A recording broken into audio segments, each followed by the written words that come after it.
მოგესალმებით, მწარე პოდკასტი. დღეს ერთ საინტერესო თემაზე უნდა ვისაუბროთ და დროებით ისევ ცოტათი გადავუხვიოთ ჩვენი ძირითადი მიმართულებიდან, ისტორიიდან, იმიტომ რომ შიგადაშიგ ჩვენ გვაქვს ხოლმე სხვა თემებზეც ესეთი ჩართვები, მათ შორის კინოზე, ლიტერატურაზე და ზოგიერთ სხვა საინტერესო საკითხზე, რაც იმ მომენტში წამოიჭრება ხოლმე ან ხასიათზე ვართ, რომ ვისაუბროთ ამ თემებზე. და სტუმრად ვეყოლება ირაკლი გობრონიძე, რომელიც ჩვენთან ხშირად არის ხოლმე ამერიკულ პოპ კულტურაზე საუბრის დროს განსაკუთრებით. მოგესალმები ირაკლი, მიხარია რომ მოხვედი და თან ძალიან საინტერესო თემაზე, უცხოზე.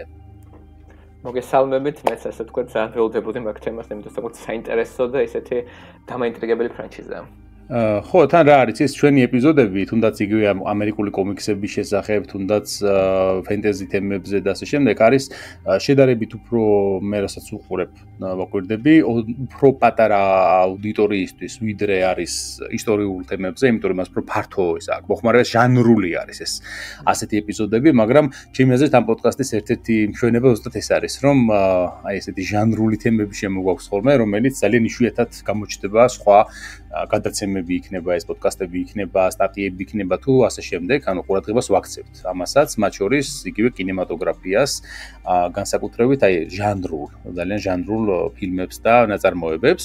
უცხო არის 1979 წლის კლასიკური სამეცნიერო ფანტასტიკა ფილმი, რომელიც არის ერთ-ერთი ფუძემდებელი ფაქტობრივად ამ ჟანრისა, განსაკუთრებით აი სამეცნიერო ფანტასტიკა და საშინელებათა ჟანრის ერთად შერწყმა არის ერთმანეთში. რაც თავისთავად მე ძალიან პოპულარული გახდა და ბევრი სხვა ფილმი გამოვიდა, რომელიც მიებაძა გარკვეულწილად უცხოს. მათ შორის აი The Thing არის ესეთი ფილმი, რომელიც ბევრს ექნება ნანახი და ბევრი მიიჩნევს, რომ საუკეთესო ფილმიც კი არის ამ ჟანრში.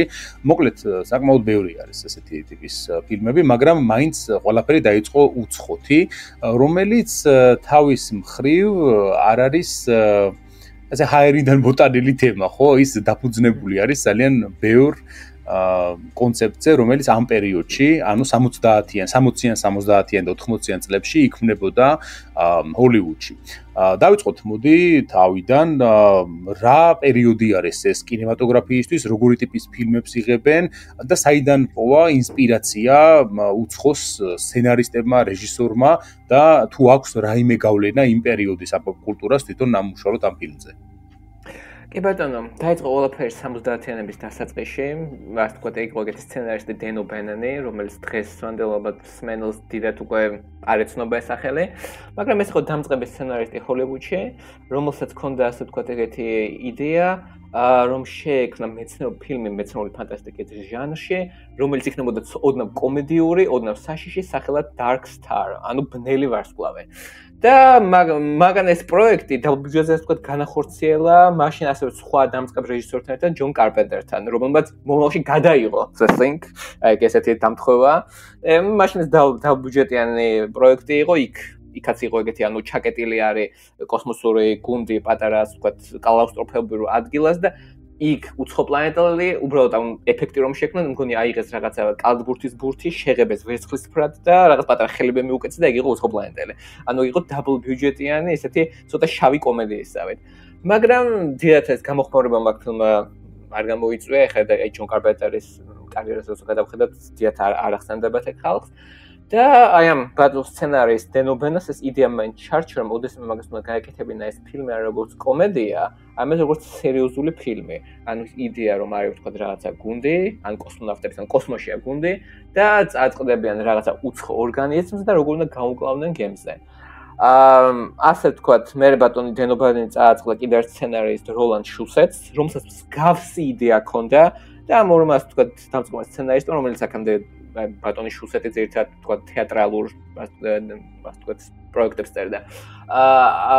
გააწყოს რომ უმემუშავად ერთად დაეწერათ სცენარი, მარტო იდეა ჰქონდათ, ანუ კოსმოსური ხომალდი და გუნდი, რომელიც ხვდება რაღაცა უცხო ორგანიზმს. და გააწყდეს შეექმნათ სცენარი და რომელიმე ვთქვათ სტუდიოსთვის ეს მიეყიდათ და შეექმნათ ეს პროექტად. და ანუ დიდი ხანი შრომობდნენ, იმიტომ რომ ეს 70-იანების მარტო დასაწყისია მაშინ მეცნიერული ფანტასტიკა მაშინ ძალიან პოპულარული არ იყო და რაღაც პერიოდით, ანუ ფიქრობდნენ რომ ეს პროექტი მაინც შეიძლება როგორც სერიოზული ფილმი, მაგრამ გადაიღო დაბლ ბიუჯეტზე. იყო ცნობილი პროდიუსერი, რეჟისორი და ზოგადად მეწარმე სახელად როჯერ კორმანი, რომელიც დღესაც ცნობილი როგორც დაბიუჯეტიანი კინოების, ასე ვთქვათ, ღმერთი. მაგას ჰქონდა ესეთი პატარა სტუდიო და ის სულ აკეთებდა ძალიან ცნობილი იყო, რომ მაგის ფილმები იყო ფაქტობრივად მინიმალური ბიუჯეტზე გაკეთებულები და ფულს სულ რაღაცნაირად შოულობდა, იმიტომ მინიმალური ბიუჯეტი ძირითადად მოგება მოქონდა. მაგ იყო მაინც ესეთი სასაცილო და როგორც ეგეთ გამოთქმა shoestring budget, ანუ ძაბზე დაკიდებული ბიუჯეტი. და იყო ეგეთი ვარაუდი, როჯერ კორმანის პროექტი უნდა ყოფილიყო. მაგრამ ყველაფერი შეიცვალა იმით, რომ ნელ-ნელა 77 წელს გამოვიდა ისევ უბრუნდებით ვარსკვლავური ომები და მე კი სულ ვამბობ, რომ ვარსკვლავური ომები ჩემთვის არ არის სამეცნიერო ფანტასტიკა და უფრო ფენტეზია, მაგრამ შურივი მაყურებელისთვის კოსმოსი, ხომალდები და ლაზერები ავტომატურად ნიშნავს სამეცნიერო ფანტასტიკას. და ასე ვთქვათ, ეგეთი ტრენდი წამოვიდა, რომ სამეცნიერო ფანტასტიკა ისევ პოპულარულია. და აი ამ შანსს, ამ ფილმს, რომელსაც ჯერ ბომბის სახელი არ ჰქონდა, მიეცა, ასე ვთქვათ, მეორე ცხოვრების საშუალება. რაც შეეხება ფრაზას alien, ანუ უცხო, აი თვითონ დენ ობენენი სცენარისტი იხსენებს, რომ რაც სცენარი ჯერ დაწერეს გამოწერეს, რომ რაც წერდა ერთხელ თავშებროდ დამარტყვა ამ სიტყვა alien, ანუ ინგლისურ ენაზე ეს არის დროულად, ანუ არის არსებით სახელი და ზეცართავით სახელიც. და რა საინტერესოა და ისეთი მოკლე და პირდაპირ გეუბნა ფილმი რაზეა და აი იმ ღამის მერე გაწყვეტ, რომ ამ ჩვენ პროექტს უნდა ერქვას alien. საბოლოოდ ეს პროექტი ჯერ ასე თუ ისე არის ძირითადად ანუ სცენარი და მას სცენარი უფრო იდეის დონეზე არ არის ძალიან გავრცობილი და მეუტანეს 20th Century Fox, ანუ მე-20 საუკუნის Fox Studios, რომელმაც ასე ვთქვათ, ზოგადად გამოუშვა Star Wars-ი და იქნებ აი მეორე სამეცნიერო ფანტასტიკას გთავაზობ. თან აქ ესეთი განსხვავება თუ Star Wars უფრო ისეთი ზღაპრული და ისეთი რაღაცა ფენტეზიური იყოს, აი ჩვენი პროექტი ჩვენ ვიღებთ კოსმოსმა, ვანახებთ თუ რამდენად საშიში შეიძლება იყოს კოსმოსი და ეს ძირითადად ესე აკეთდებოდა. და კიდევ ერთი როგორც Star Wars-ში ხო, მაშინდელი ზოგადად მეცნიერო ფანტასტიკა ძალიან ანახებდა სტერილურ და სუფთა მომავალს და ჩვენი სცენარის მომავალი არის ბინძური და ერთად რეალური, რომელიც შეიძლება მართლაც შეიქმნო. და ეგ იყო ეგეთი პირველი იდეა. მე-20 Fox-ებმა ვთქვათ, იდეა მოიწონეს, გააწყვეტეს ანუ პროექტი გაეკეთებინათ, მაგრამ შემდეგი წლის განმავლობაში კი ძალიან ბევრი პრეტენზია იყო, რაღაცა სტუდიამ ჩასწორებები გააკეთა და აი დენ ობენენი მე იხსენებდა, რომ აშკარად უნდათ ამ ჩასწორებების რაღაც სახელების გადაკეთება, მარტო იმიტომ, რომ ანუ იმდენი დაეწერათ თავისი, რომ მათაც ასე ვთქვათ მიეცათ ტიტრებში თავისი სახელი. მაგრამ მე იმასაც აღიარებს, რომ აი თელის იდეა, რომ თავარი გმირები არა იმდენად კოსმონავტები არიან, არამედ უბრალოდ ტვირთის გადამზიდველები კოსმოსში, ეს შემდეგმა ანუ Fox-ის სტუდიის სცენარისტებმა შემოიტანეს. და კიდე შემოიტანეს Android-ის იდეა, რომელიც დიდი მომენტია ფილმში, როდესაც პერსონაჟი Ash-ი აღმოჩნდება Android-ი. ეგეც სტუდიის შემოტანილი იდეა იყო და იმის და მიუხედავად, რომ ეს იყო ობანენის და შუშეთის სცენაში ჩარევა, მე ობანენი აღიარებდა, რომ ეს ერთ-ერთი ალბათ დღეისთვის საკმაოდ იკონური ნაწილია ფილმის და თან საბოლოოდ გილდიამ თუ აკადემიამ მაინც შუსეს და ობანონს მეაწერა სცენარისტების სახელები და ანუ ყველა დარჩა ასე ვთქვათ ყვაყოფილი საბოლოოდ. და რაც თავარი იყო, სცენარი არის, ანუ ბიუჯეტიც ასე თუ ისე იმ დროისთვის საკმაოდ მაღალია, $11 მილიონი, რაც 70 წლებში საკმაოდ დიდია, იმიტომ ჯერ გეგმებოდა სადაც 1 მილიონი, 2 მილიონი, ანუ თითქმის არაფერი. და მისცეს 11 მილიონი, ახლა ვთქვათ საჭირო იყო ვიზუალის შექმნა და კასტი. და აი მან დაიწყო პრობლემები, იმიტომ რომ თვითონ სცენარში კასტი როგორ იყო დაწერილი, როგორც ობანენი აღწერდა, ეს იყო unisex კასტი, ანუ სქესის მნიშვნელობა არ ჰქონდა. ყველა იყო დაწერილი ისე, რომ ანუ ნებისმიერს შეძლო ეს როლი შეთავაზებინა. საჭირო ალბათ იქნებოდა თქვა ცოტა უცხოური შესაძლებლობის ხალხი, ანუ თქვა ფერადკანიანები, იმიტომ ეს ცოტა ინტერნაციონალური შეხედული რომ ყოფილიყო და ანუ ქალები, კაცები მნიშვნელობა არ იქნებოდა. და მართლაც ანუ შეკრებეს საკმაოდ საინტერესო კასტი. თან ყველა საინტერესოა პირველ სცენარში არ არის გამოკვეთილი თუ ვინ არის მთავარი გმირი. ყველა რაღაც ას თუ ისე ფილმის უმრავლესობა თანასწორეთაა.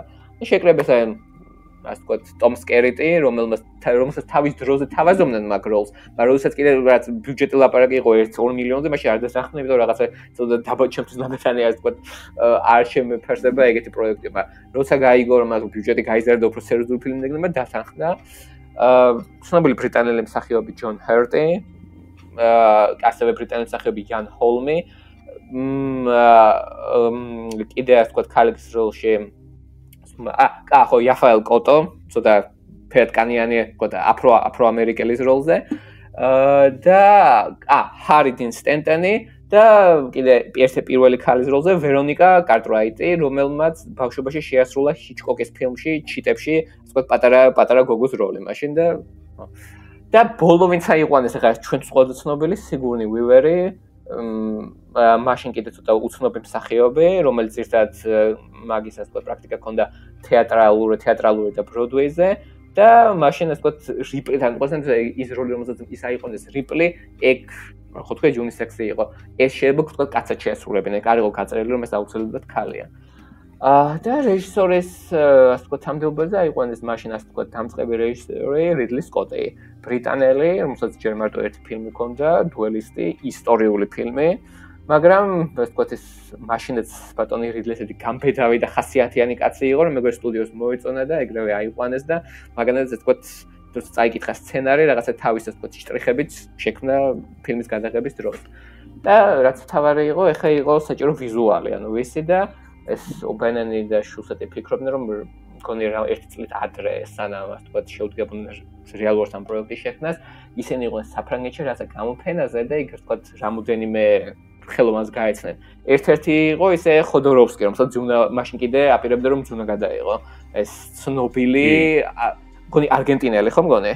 და თვითონ ის ამ ფილმის, ანუ ელიანის სცენარისტი ბენონი ასევე იყო დაკავშირებული დიუნის ხოდოროვსკის ეულ ვერსიასთან, იმიტომ რომ ხოდოროვსკი ყოფილებდა დიუნის გადაღებას და ბენონთან ჰქონდა ამ ხრივ კონტაქტი, რომ ის იმასაც ემუშავა ამაზე და მათ შორის არ მარტო ბენონს, არამედ ვინსაც შემდგომში აიყვანენ ამ ფილმის მთავარ არტ დირექტორად, ეს არის HR გიგერი, ცნობილი შვეიცარიელი მხატვარი, ჰანს რუდი გიგერი, ესე სრულ სახელით რომ ვთქვათ, რომელიც დიუნისთვისაც ჩემი აზრით მართლა ძალიან მაგარი არტ დირექტორი იქნებოდა და მხატვარი იქნებოდა. ხო, სურეალისტი არის, სურეალისტი, რომელსაც აქვს ხელოვნების ესეთი სტილი, რომელსაც ბიომექანიკურს უწოდებენ. ხშირად ხატავს ეგრეთ წოდებული აირბრაშებით ხატავდა, რაც აი ამ პერიოდში განსაკუთრებით ესეთი პოპულარული იყო და გიგერს აქვს ძალიან უნიკალური სტილი თავისი. ეს შვეიცარიელი მხატვარი, რომელიც ციურიხში მოღვაწეობდა ძირითადად, ქმნის აი თქვენ რომ დაათვალიეროთ მისი შემოქმედება, მე ყოველას ურჩევ ხოლმე რომ გიგერის ალბომები ნახო და ნახო მისი შემოქმედება.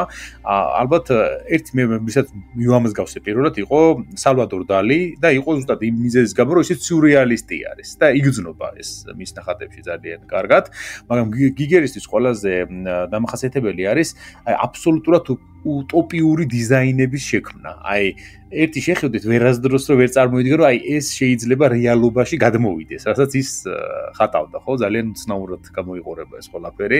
არსებობს მისი მუზეუმი, სხვათა შორის შვეიცარიაში, გრუიერში, ნამყოფი ვარ მის მუზეუმში და ერთ-ერთი აი ყველაზე დიდი შთაბეჭდილება დაუტოვებია, რაც კი მხატვრების მუზეუმები მინახავს ესეთი გალერეები.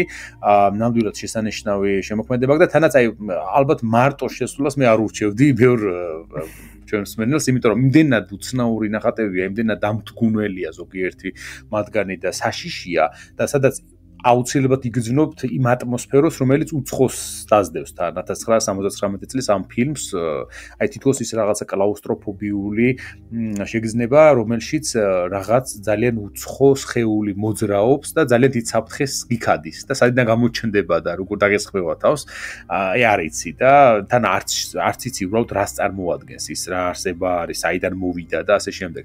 აი დაახლოებით იგივე შეგრძნება გეუფლება, როცა გრუიერში ათვალიერებ თვითონ ამ მხატვრის გიგერის მუზეუმს და გიგერის ნახატების ნახვის შემდეგ ალბათ ჰეჭვი არავის არ დარჩენია იმაზე თუ ვინ უნდა ყოფილიყო ჩვენი უცხოს დიზაინერი, ხო? იმიტომ რომ ალბათ ყველაზე მეტად შეესაბამება, რაც კი შეიძლება ჩვენ გვინახავს დიზაინები და საერთოდ კოსმოსურ თემებზე, სამეცნიერო ფანტასტიკებში და ასე შემდეგ.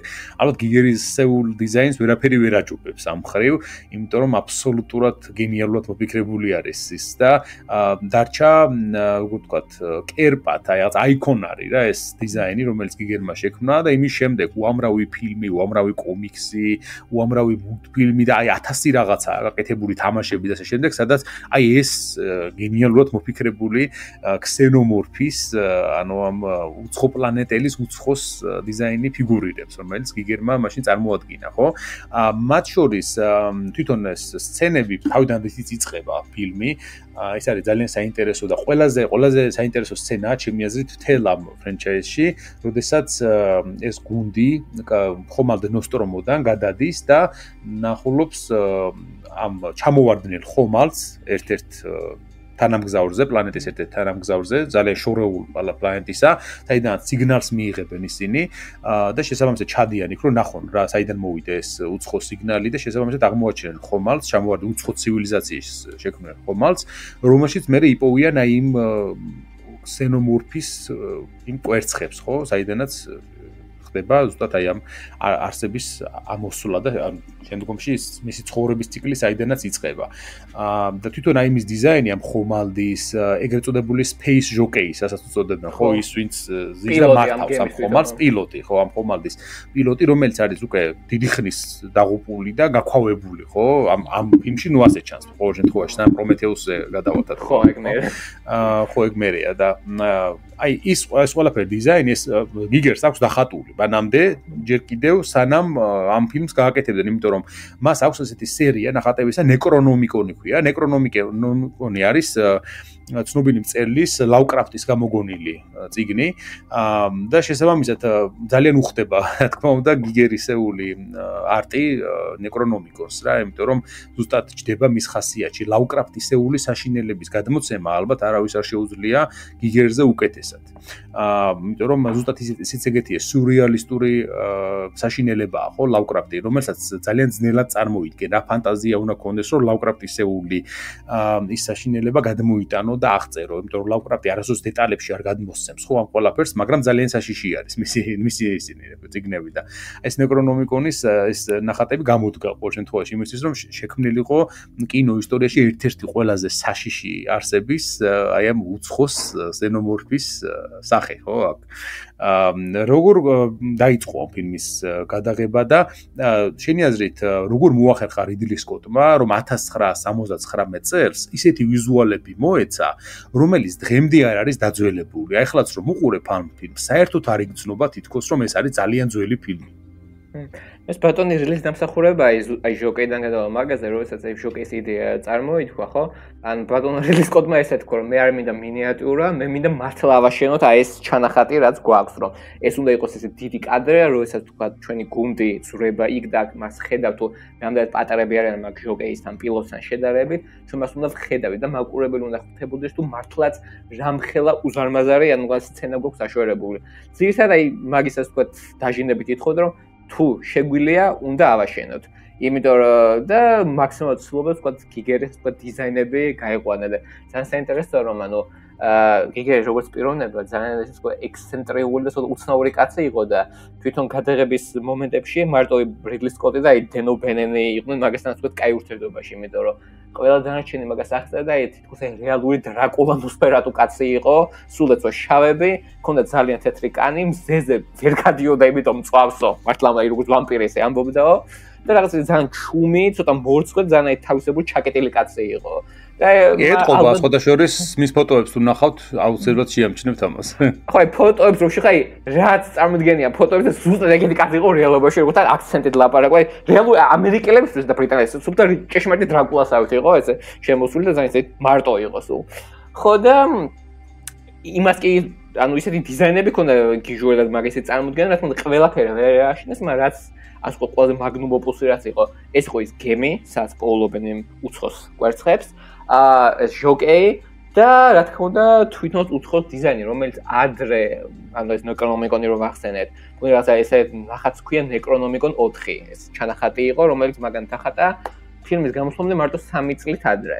და ნუ თქვენ იმას რომ შეხვდა კი ძაი ზუსტად ის ჩვენი ნაცნობი ქსენომორფია, მაგის დიზაინი ეს მე ვახსოვ თქო ფილმის თემატიკა. ანუ გიგერის ორიგინალური დიზაინი ბევრად უფრო ეს გამოწვევი და ასე ვთქვათ, უფრო ფალოსური შესახედობისა, ასე რომ ვთქვათ, ორიგინალური რომ დავგულოთ ორიგინალური დიზაინმა. ხო, ისე ეგ უნდა ითქვას, რომ ელიანის დიზაინი გარკვეულწილად ვისი თავის მოყვანილობა და ასე შემდეგ ფალოსური არის ძალიან. ხო, ეს სპეციალურად რომ ასე ვთქვათ, მაყურებელს ასე ვთქვათ შეუტიოს ამ ვიზუალმა. და როგორც კი დენობენ და როგორც ჩუსატი როცა კიდე სცენარის დონეზე იყო, ცოტა უკან რომ დავბრუნდეთ, ხო?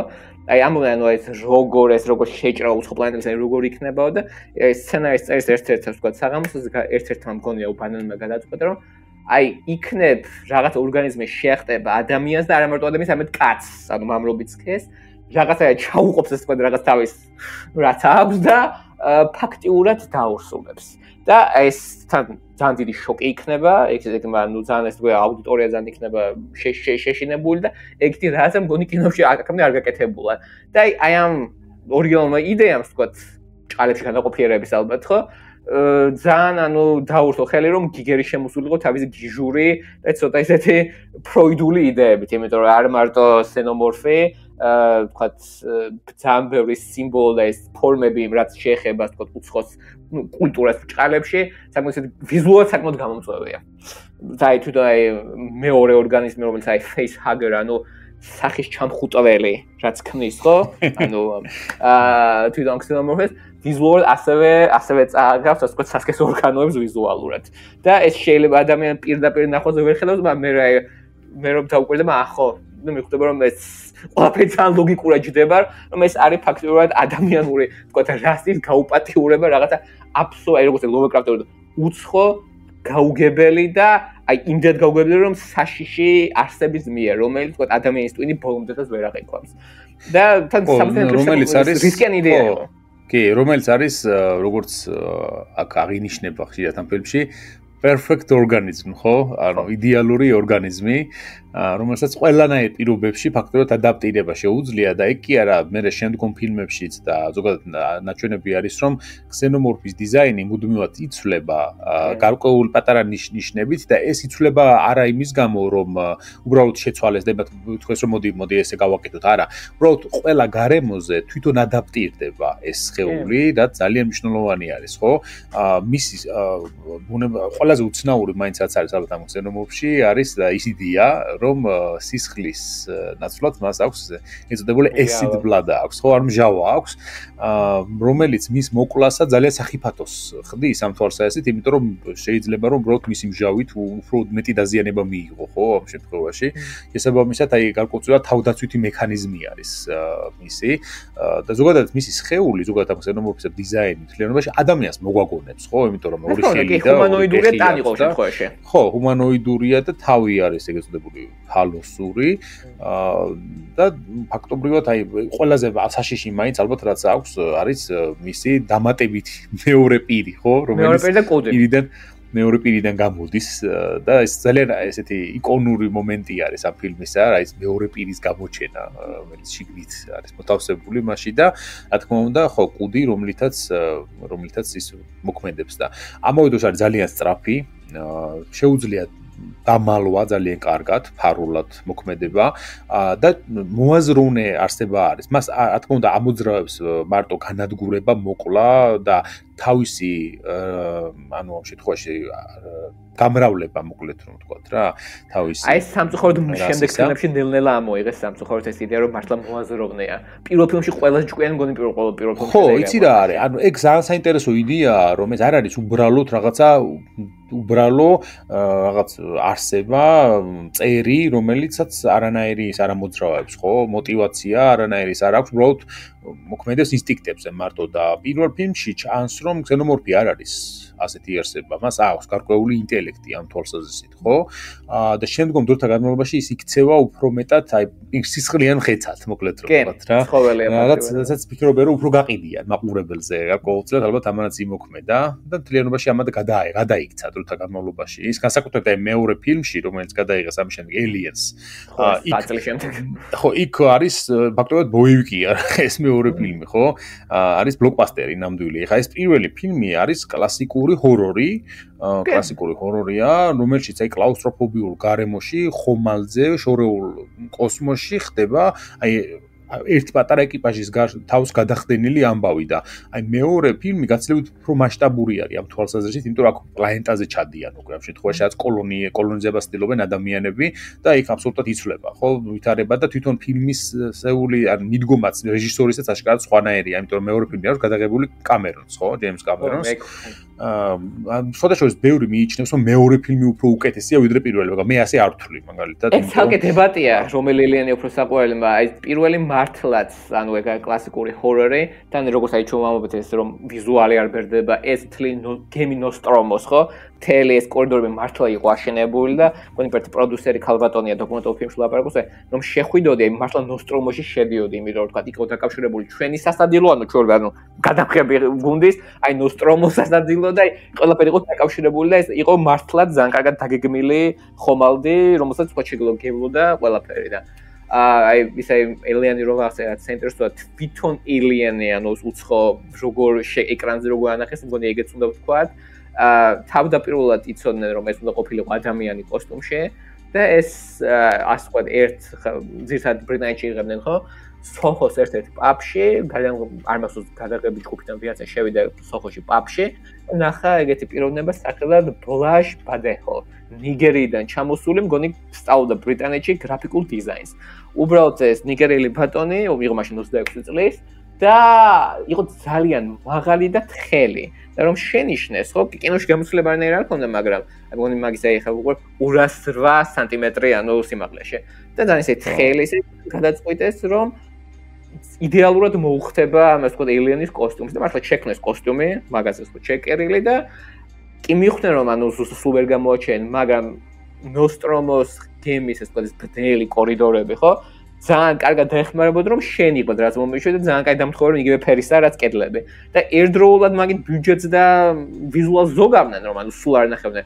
ერთდროულად საშიშია თქვა ძალიან პირველი კადრი თქვა όσο თქვა ეს პერსონაჟი მიდის და უკან გონია თქვა რაც ან მილი გადის ან კედლის ნაწილია და არის სულ შეხსენომორფი იმალება ძირითადად ეს ნიგერიელი სტუდენტი თამაშობდა Xenomorphs მაგრამ რა ერთ ცნობილი სცენაში მოვიწყდება ჰარი სტენტაინის პერსონაჟის სახელი ბრეტი აი ცოტა მოხუცკაცი რომა ყველაზე მოხუცი გუნდში რომ შედ ოთახში და აი ქსენოფრიკ ზემოდან ჯაჭვებიდან რაღაცნაირად რომ ჩამოდის დანზის საშიშეთ ხო მაგ სცენაში მგონი გიმნასტი ანუ გიმნასტი ქართულად სპორტი რომ ხო გიმნასტი დაიქირავეს და აი ესე ტომსკერეტი იხსნებს რომ ანუ გადაღების პერიოდში საწყისში ხო ედი პაუელია მე მგონი ხო გიმნასტი პაუელი იყო ის კასკადიორი რომელიც ამ ფილმში ასრულებდა ხოლმე აი ესეთ რთულ ილეთებს როდესაც საჭირო იყო ქსენომორფისგან ასეთი რთული მოძრაობების შესრულება რა ასევე იყო როის კამელი ანუ ორი ისყავდათ ეგრეთ წოდებული სტანტმენი ანუ კასკადიორი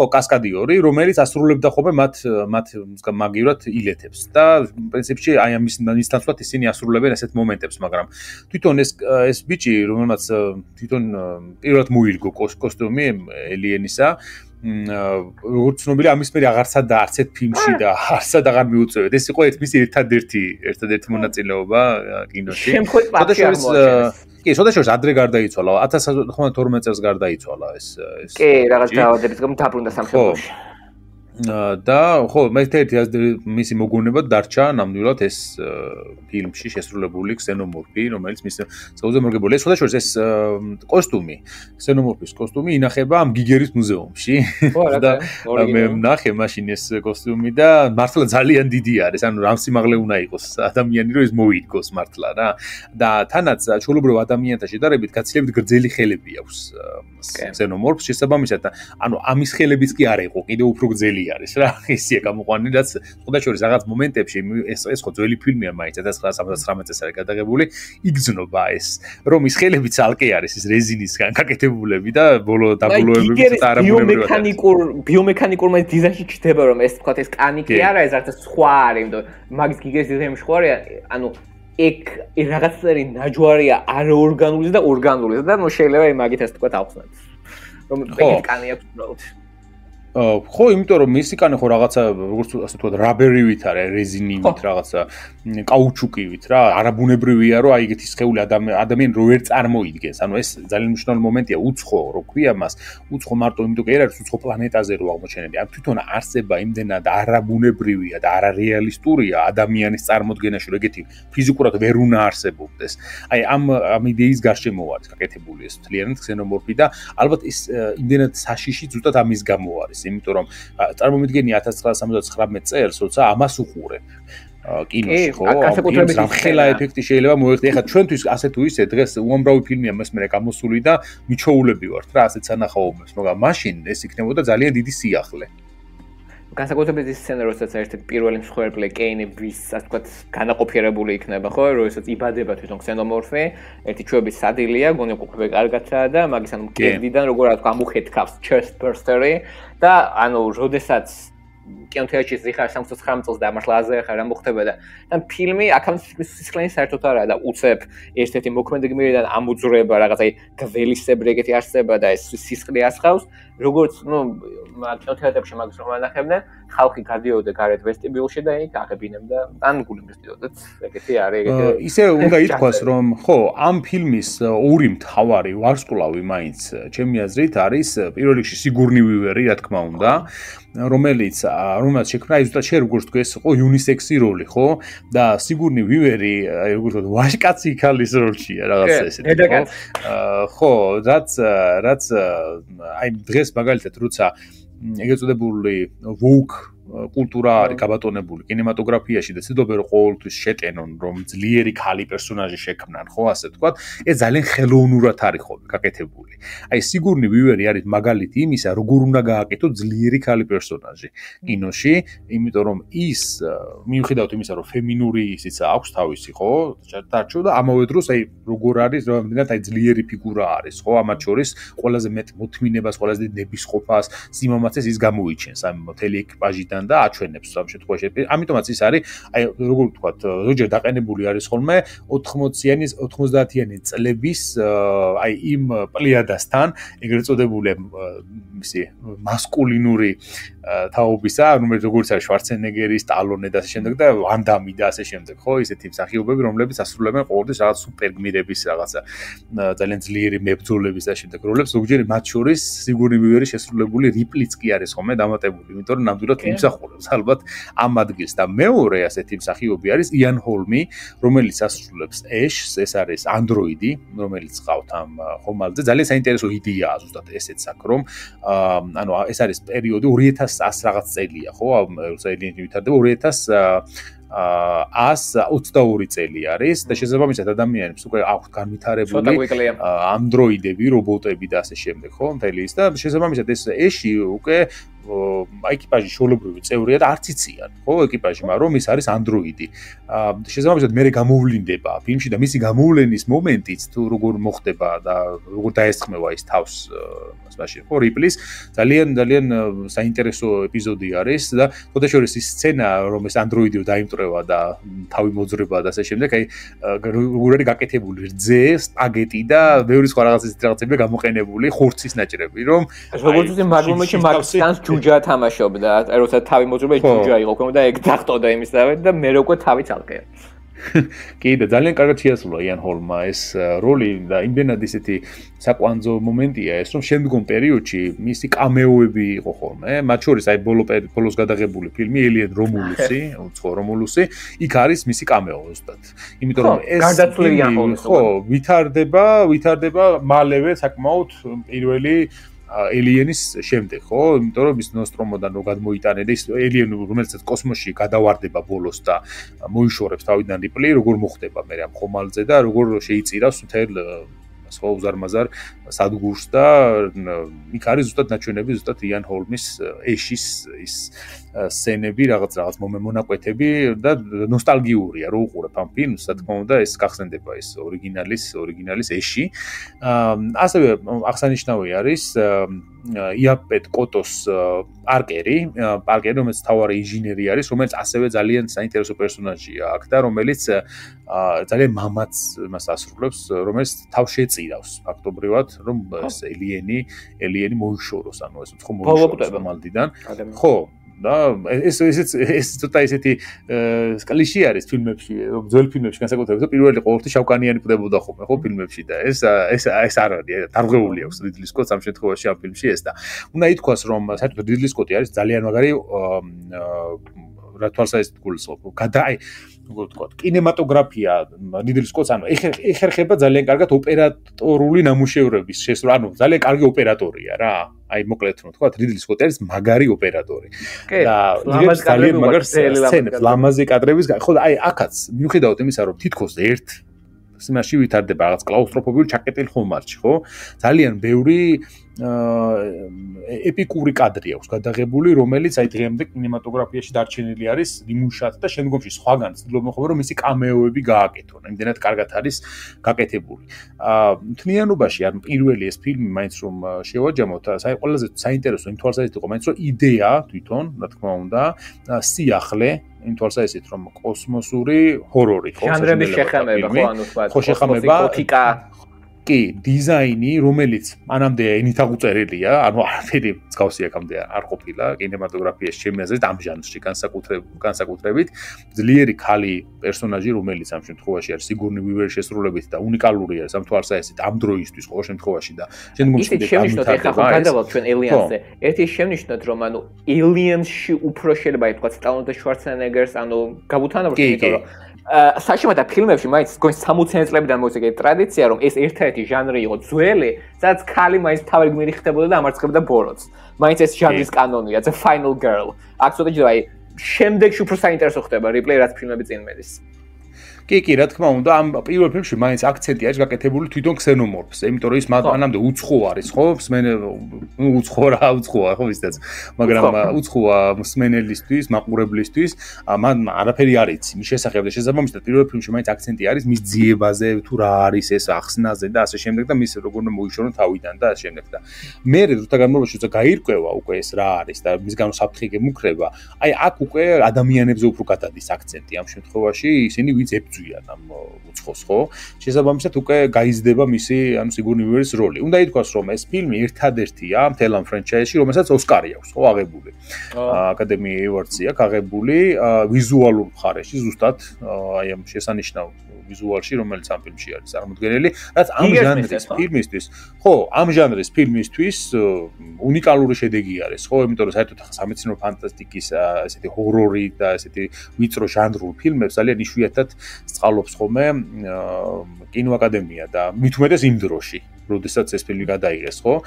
ასე რომ მან ძალიან დიდი შედეგი იყო თავისი დროისთვის. თავდაპირველად ცოტა ისეთი შერეული შეფასებები ჰქონდა ამ ფილმს, მაგრამ დროთა განმავლობაში კლასიკად ჩამოყალიბდა და დღესაც თავისუფლად შეუძლია ნებისმიერ ადამიანს ნახოს და საერთოდ არ შეაწუხებს ის, რომ ეს ფილმი ძველი გადაღებული არის. ანუ იმდენად გაუძლო დროს. ანუ არის ეს არის ფილმი, ერთ-ერთი ფილმი იმ ფილმთა შორის, რომელმაც დროს გაუძლო.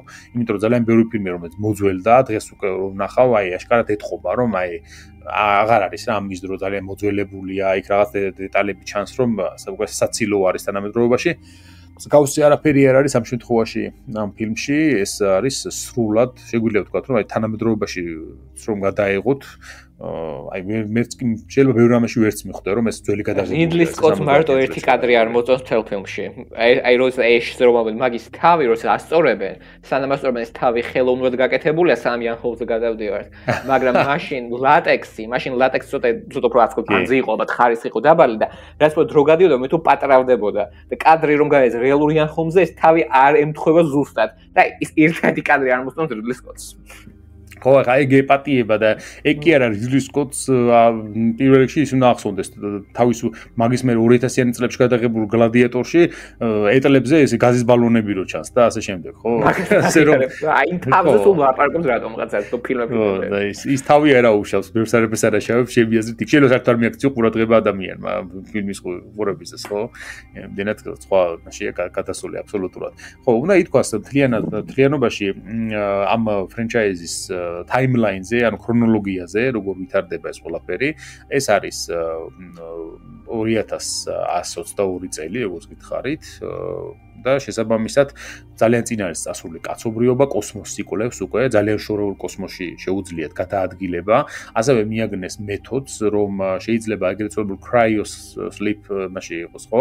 ანუ კონკრეტ იძინებენ ხომალდზე, იყინება ეს და შემდგომში რაღაცა მანძილს თუცა გაივლი, შეიძლება რამდენიმე წელი იყოს ის გზაში, იღვიძებენ მაგ დროს თუცა უკვე ჩასულებიან ადგილზე და ასე ხდება გადაადგილება ამ შორეულ კოსმოსში, იმიტომ რომ ვიცით რომ კოსმოსში გადაადგილება ფაქტობრივად აი მხელა სინათლის წლებით დაშორებულ ადგილებამდე რა თქმა უნდა ძალიან დიდ დროს მოითხოვს, ხო?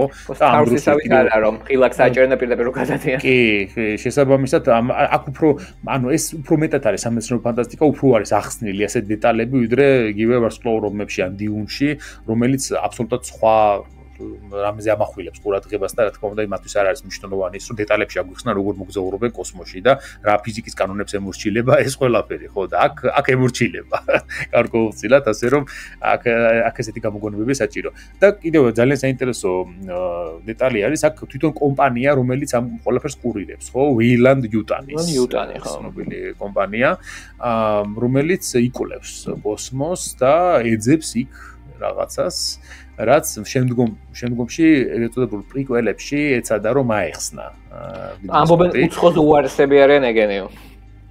ვეილანდ იუტანი, ხო? ხო, ანუ ეგ რეალური ბოროტები არიან ამ ფრანჩიზის. კი.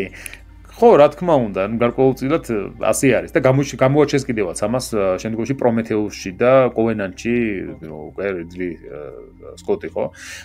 კარგი, პირველი ფილმი შეგვიძლია ვთქვათ, რომ შედგა ძალიან ისეთი კლასიკად დარჩა ამის შემდეგ 1979 გადაიღეს და ამ შემდგომ წამოეწია მას უკვე 86 წელს მეორე ფილმი, რომელიც აგრძელებს ელიანის სიუჟეტს, ეს არის ელიენს უკვე, ანუ უცხოები, კონკრეტულად ვთქვათ, უცხოპლანეტელები, რომელსაც ხელი მოკიდა ჯეიმს კამერონმა.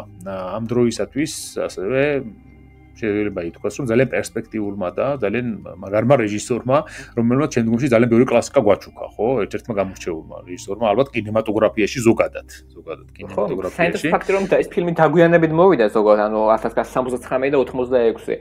თავდაპირველად ეგრევე უნდათ გააკეთებინათ სიკველი Alien-ის, მაგრამ ცოტა გაიწელა ჯერ რიდლი სკოტში შესთავაზეთ მაინც Blade Runner-ს აკეთებდა, რიდლი სკოტს არ მოუნდა, იდეები არ იყო, ცოტა გაიწელა პროცესი და ჯეიმს კამერონის იდეა კიდე 80-ის წლის დასაწყისში გაჩნდა. მაშინ ის ხო ძალიან ახალგაზრდა დამწყები რეჟისორი, რომელსაც ჰქონდა მარტო ერთი ფილმი გაკეთებული, პირანია 2, რომელიც იყო ესე დაბიუჯეტიანი საშუალო ფილმი, რომელიც იყო როჯერ კორმანის სტუდიოს, ჯერ პირველად უნდა გადაიღო Alien-ის დაბიუჯეტიანი ფილმების ღმერთს, ვისაც ეძახიან. და ანუ ეს იყო ესეთი საკუთრივ დაბალი დონის ფილმი და ახალგაზრდა რეჟისორი და მაშინ არ შეხედა. მე 2 წელიწადში, როდესაც გამოუშვა თავისი პირველი ტერმინატორი ძალიან დაბალ ბიუჯეტზე და დიდი მოგება რომ მოიპოვა, აი მაშინ უკვე ჯეიმს კამერონის თქვა სახელმა რაღაცა წონა მოიპოვა და უკვე უფრო სერიოზულად შეხედეს და როცა მეორჯერ მეთქონ მიიღო შეთავაზება, დათანხმდა და ესე დაიწყო ან ჯეიმს კამერონის ჩარევა ამ ფილმში. იდეები იყო მრავალნაირი, მაგრამ მაგან გადაწყვიტა რომ ეგეთ პირველ ფილმში ეგეთ ეს ერთ ქალი პერსონაჟი ხო დარჩა, ძალიან საინტერესო რაღაცა. მოდი ეს ზუსტად აი ის ქალი დააბრუნოთ. იმის მერ სიგურნე ვერ ბევრი სხვა პროექტი გააკეთა, უფრო წარმატებული გახდა და უფრო ვარსკვლავი გახდა და იყო პატარა კითხვა რომ დაბრუნდება თუ არა მოიდომებს კი არა თქვა. ანუ რამდენი წელი უკვე გასული ხო 6 წელია გასული. 6 წლის შემდეგ დაბრუნება ამას თქვა პროექტში და შეხვდა მე ჯეიმს კამერონს, მაგრამ აუხსნა რა იდეები აქვს, მაგას თავიდანვე ქონდა ეს რაღაცა ანუ როგორც ჯეიმს კამერონმა მოახდა რომ თქვა პირველი ფილმი თუ იყო აი თქვა ატრაქციონებს რო შევადაროთ. პირველი ფილმი თუ იყო აი საშიშ სახში რო შევდოთ ეგ ატრაქციონები რომ ეს Spooky Haunted House, ხო? ეგ ატრაქციონს თუ შევდივართ, ჩემი ფილმი არ იქნება ამ ატრაქციონის კოპიო, ჩემი ფილმი იქნება უფრო აი roller coaster, ანუ როგორ აქართულად ეს ესეთი ამერიკული მთები დავარქვათ მოდი. ამერიკული მთები, ხო, ამერიკანსკი გორგენი, როგორც ქართულ საქართველოს ეგრევე ეძახით. ამერიკული ანუ უფრო გამართობელი ატრაქციონი იქნება, უფრო ენერგიული და ასე ვთქვათ, რომ გაიწყო რიპლიც იქნება უფრო მოქმედი პერსონაჟი და ანუ ვთქვათ, ერთი თუ იყო უფრო კლაუსტროფობული, ერთი უცხო თუ იმალებოდა რაღაც კუთხეში, აქ მთელი არმია იქნება, ბევრი უცხო ეყოლება.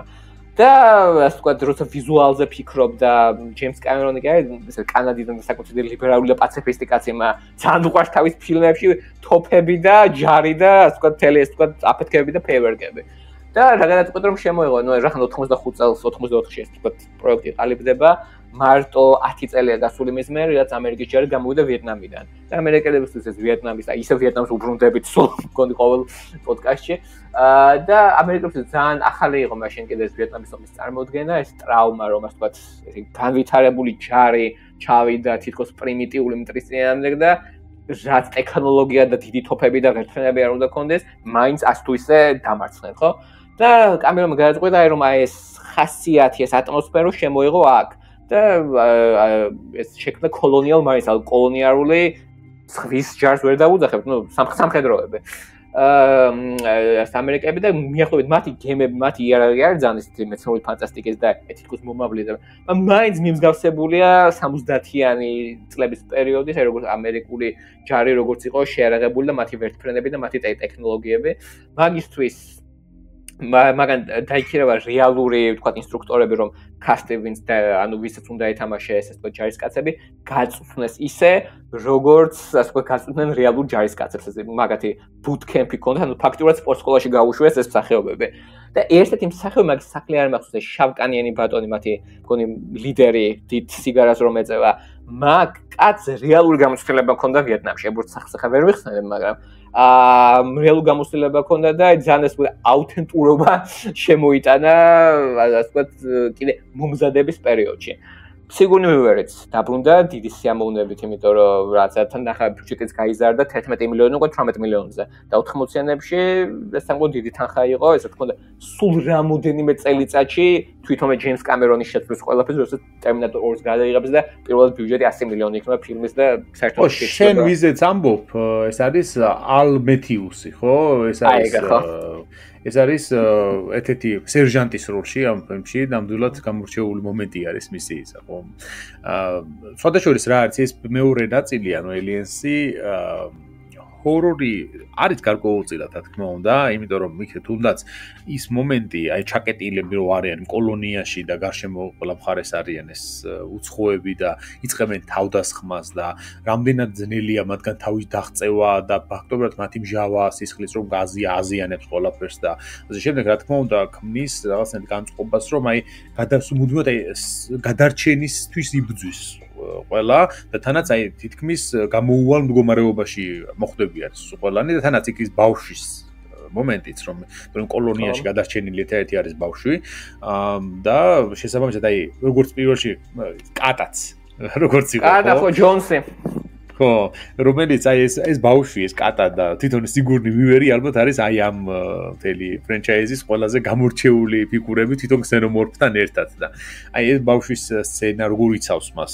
სიგურნის დედობრივი გამოვლენა ხო გაკოლწილად უნდა უფრო სრულ ვერსიას თუ შევხედათ ფილმს ცელ ვერსიას იქ ნაჩვენებია იმიტომ თეატრალურ ვერსიაში არა ნაჩვენები თან მე ანუ ცელი ვერსია მაქვს ნახე რიპლი როცა ჩამოვიდა დედამიწაზე ანუ იმ კრიო ძილში მან გაატარა მგონია 80 თუ 100 წელი თუ საუკუნე თუ რაღაცა ხო და მაგისი არა 80-70 წელი მაგისი შვილი უკვე მოხუცი ქალი იყო რომელიც მგონი ალცგეიმერსგან დაიღუპა თუ რაღაცა ანუ რიპლი აღმოაჩენს რომ ანუ შვილი ყავდა დედამიწაზე მაგრამ უკვე მაგ მთელი ცხოვრება გავიდა მაგის შვილი გარდაიცვალა და ასე ვთქვათ დედა ასე ვთქვათ შვილი აღარ aqავს და ეს მომენტი უფრო აძლიერებს იმას კი თუმცა შემდგომში არის ასეთი თამაში გაკეთებული Alien Isolation რომელშიც როგორც მახსოვს რიპლის ქალიშვილზე არის გაკეთებული თუ აი ეს იგივე სიტუაციაში კი, მასე ქვია მე მგონი იმასაც. არა, მგონი ელენ თვითონ რიპლია, აი არ მახსოვს რა ქვია შვილს, ხო? კი, შვილიც არის, ქალიშვილიც არის, რომელიც აი ამ Alien Isolation-ში ასრულებს თავარ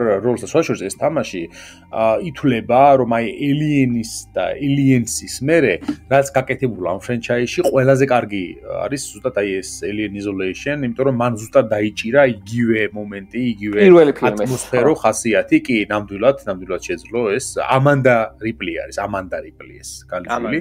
რომელიც იქასრულებს თავარ როლს ის არის ზუსტად ქალიშვილი ელენ რიპლისა და ძალიან კარგად შეესაბამება ფოტოშორის დედამის ამ თორსაესით ისიც ასე ზუსტად გამოიჩენს იგივე სიმამაცეს იგივე უნარებს ზუსტად აი უცხოს წინააღმდეგ ამავე დროს ელიენსი კიდევ საინტერესო არის იმ თვალსაჩინო რომ აქ ნაჩვენები არის მთელი ციკლი ხო აი ამ არსების განვითარებისა იმიტომ რომ ზოგადად ძალიან საინტერესო ესა აქვს ამას ხო ეს რაღაცა პარაზიტივით არსება არის გარკვეულ მოუწევთ ეს xenomorph, რომელიც დებს კვერცხებს, მე ამ კვერცხიდან იჩეკება ის ეგრეთ წოდებული facehugger-ი, რომელთაც ხდება ადამიანის ან ნებისმიერი არსების, ამ შემთხვევაში ცოცხალი არსების დაურსულება, განაყოფიერება, იქიდან იჩეკება მე უკვე თვითონ ეს არსება, ანუ უცხო, კერდიდან ამოხეთქვის შედეგად და ის იზრდება და შემდგომში ეს ციკლი ისევ მეორდება, ანუ ისევ მე კვერცხებს და ასე შემდეგ. ამავე დროს ამ არსებას ყავს დედოფალიც, ხო? ანუ გარკვეული რაღაცა წერების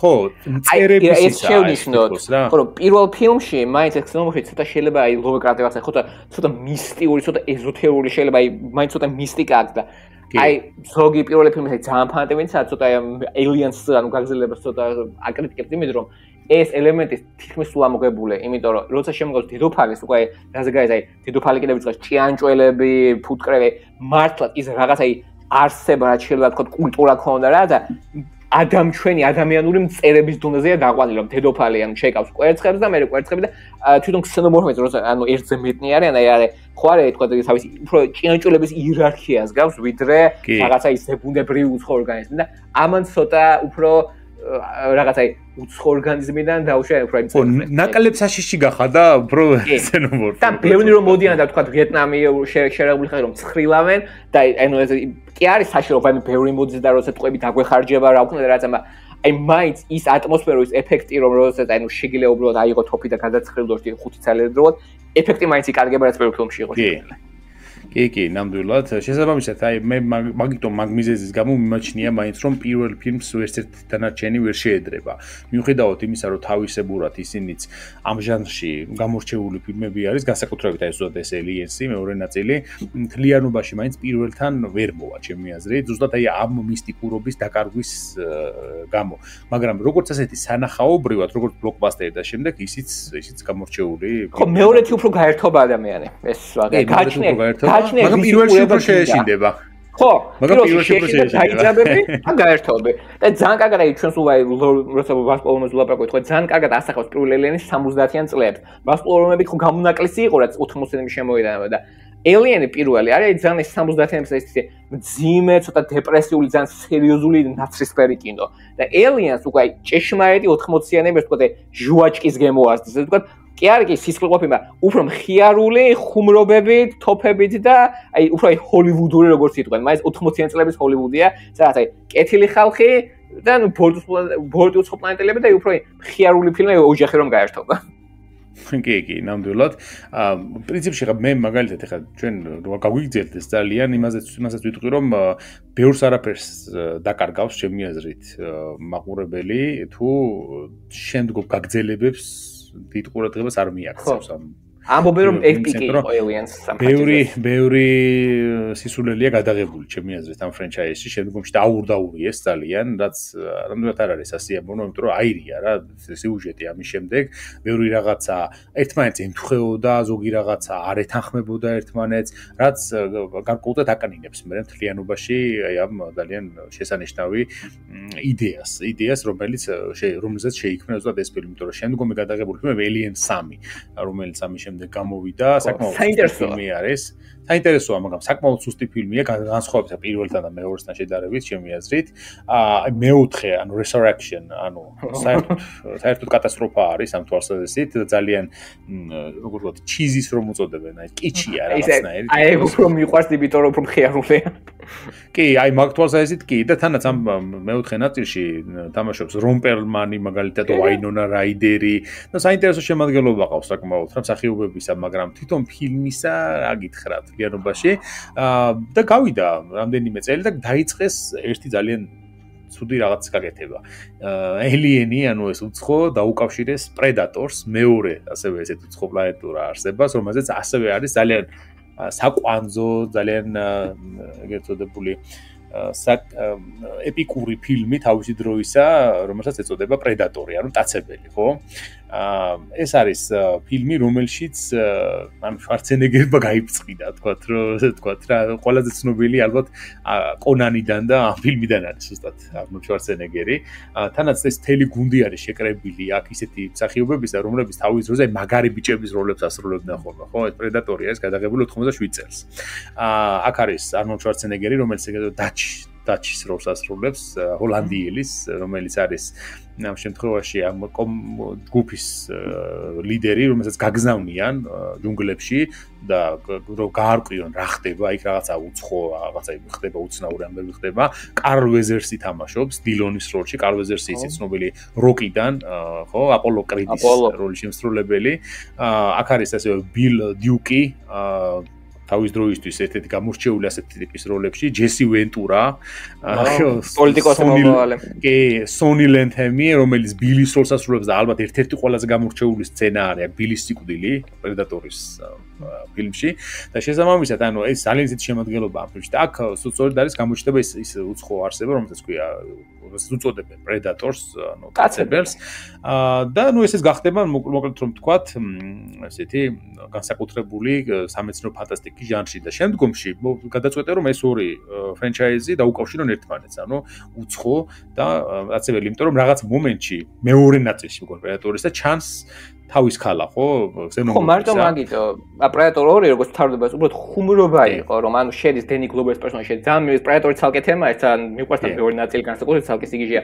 როგორც შედის ოთახში და უბრალოდ ხედავს ქსენომორფის თავის ქალა, ერთ-ერთი თავის ქალა, რაც თქვა და ერთ-ერთი ამ პრედატორს უკიდია და ეს იყო არაფერი დიდად არ გულისხმობდა, ხუმრობა და ყოფილიყო, რომელიც მე კი კომიქსებში გადავიდა და რაღაც ანუ ფრანჩიზები ხო ესთეტიურად რეალურად არანაირი კავშირი არ აქვს ერთმანეთთან, მაგრამ აი ამ მომენტმა დაბადა ის იდეა, რომ მოდი კინოში უნდა ესენი შეხვდნენ და რაც აი ეს 80-იან წლებში მთავრდება, გადავდება 90-იანებში და ძალიან უდოდოდ 90-იან წლებში შეეგნათ ეს ფილმი და ეგ იდეა სულსუფებდა და ამერეზე Alien 3-ს და 4-ს პირდაპირ გადავახტეთ, იმიტომ მაგათი შექმნის ისტორია ძალიან საინტერესოა ზოგადად 90-იან წლებში რა ხდებოდა მაგ ფრანჩიზაში, იმიტომ რომ მაგან დაბადა შემდგომ Alien vs Predator-ი. ამას თქვა კვანძოვანია. და რომელიც კატასტროფა არის ჩემი აზრით სრულად მე არავის ვებსაიტზე ვამბობ რომ შექმნის ისტორია უფრო საინტერესო ვიდრე ფილმი. კი, არზის თვითონ ამ მომაში კონცეფტში ნამდვილად რაც არის ელიენი. რამის ხო არ დაამატები ამ Alien Predators თემაზე? ну იმას ვეძებ რომ თავდაპირველად სანამ კიდე ეს ფრანჩიზები ესე თქვა მიდიოდა კიდე Aliens-ის მერე კამერონი უნდოდა რომ ანუ გაეგრძელებინა ეს ფრანჩიზა, მაშინ კიდე თქვა Predators იდეა ესე კარგად არზის და ეგ უნდოდა თქვა რეჟისორის პოსტზე, მაგან რა თქმა უნდა ვიცით მიყვა თავის Terminator-ს და შემდეგ უფრო Titanic-ით უფრო პრესტიჟული რეჟისორი გახდა, ანუ კამერონი უკვე ჩამოშორდა მაგ პროექტს. ბევრი იდეა დატრიალა თქვა ჯერ ანუ კავშირი არა Predator და როგორ გაეგრძელებინათ Alien-ი მოიწვია ეს რა საინტერესოა როცა Alien 3-ს ქმნიდნენ ჯერ ვინ ის მოიწვიეს ლენი ჰარლეინი ეს ცნობილი ფინალი რეჟისორი რომელსაც მე კიდე უნდოდა რომ Alien vs Predator კიდე გადაიღოთ ანუ სულ უნდოდა ეს კაცი ეს ფინალი რეჟისორი შემოიყვანათ ასე თქვა მაგ ფრანჩიზაში რომელსაც ეგეთი იდეა ჰქონდა რომ ისევ და ისევ უბრუნებით Alien vs Predator-ს რომ Alien 3 ყოფილიყო იმაზე რომ Alien-ები ჩამოდიან დედამიწაზე და ის გახსოვს რომ პირველ ფილმზე ცნობილი ლოზუნგი ჰქონდა in space no one can hear you scream ანუ კოსმოსში არავის არ ესმის შენი თქვა ტკივილი და მესამე ფილმს უნდა ჰქონდა და ტრეილერს გააკეთეს პატარა არ და სცენარი ფილმი ჯარსებს რომ დედამიწაზე ყველაც შეუულია გაიგონოს როგორ ტკივი ხარ და ანუ რამდენიმე წელი შრომდება ვერაფერი არ გამოვიდათ შემდგომი იდეა იყო რომ უნდა ყველაფერი და მომხდარიყო ხისგან შექმნილ თანამგზავრს რომელიც დაფრინავს კოსმოსში ანუ ხის პლანეტა მარცვეს როგორ გააკეთებენ ვიზუალურად და იქ უნდა ყოფილიყო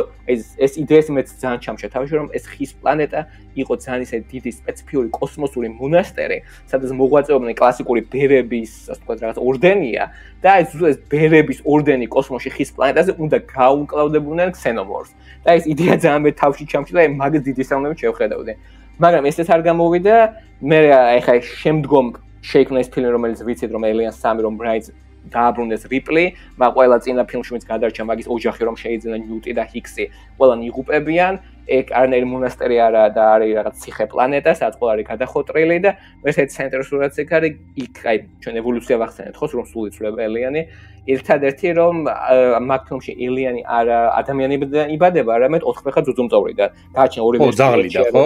ეს მე მინახე სადაც ხარია გაგზელებული ვერსია, უფრო პეთესი ვერსია, ასე ვთქვათ. ხო, ამამაც 4 ფეხა ამ ცხოველისგან და მაგიტომაც დადის 4 ფეხს და არა ადამიანი თამაშობს კოსტუმში ამჯერად. არამედ თოჯინა გააკეთეს ლურჯ ეკრანზე გადაღებული ნუ ეფექტი. ნუ ერთ-ერთი მაგ ფილმში აი ცნობილი სცენა რომ აი ძალიან ახლოს რომ მოდის რიპლისთან ეს იკონური კადრია და ეს ფრანჩიზას დარჩა ეს ვიზუალი. კი, მაგრამ და რატომ არის ხმის თავს, ესეც საინტერესო მომენტია, იმიტომ რომ რიპლი თვითონ არის ამ პერიოდში დაურსულებული, ასე ვთქვათ, ელიენისაგან, ხო?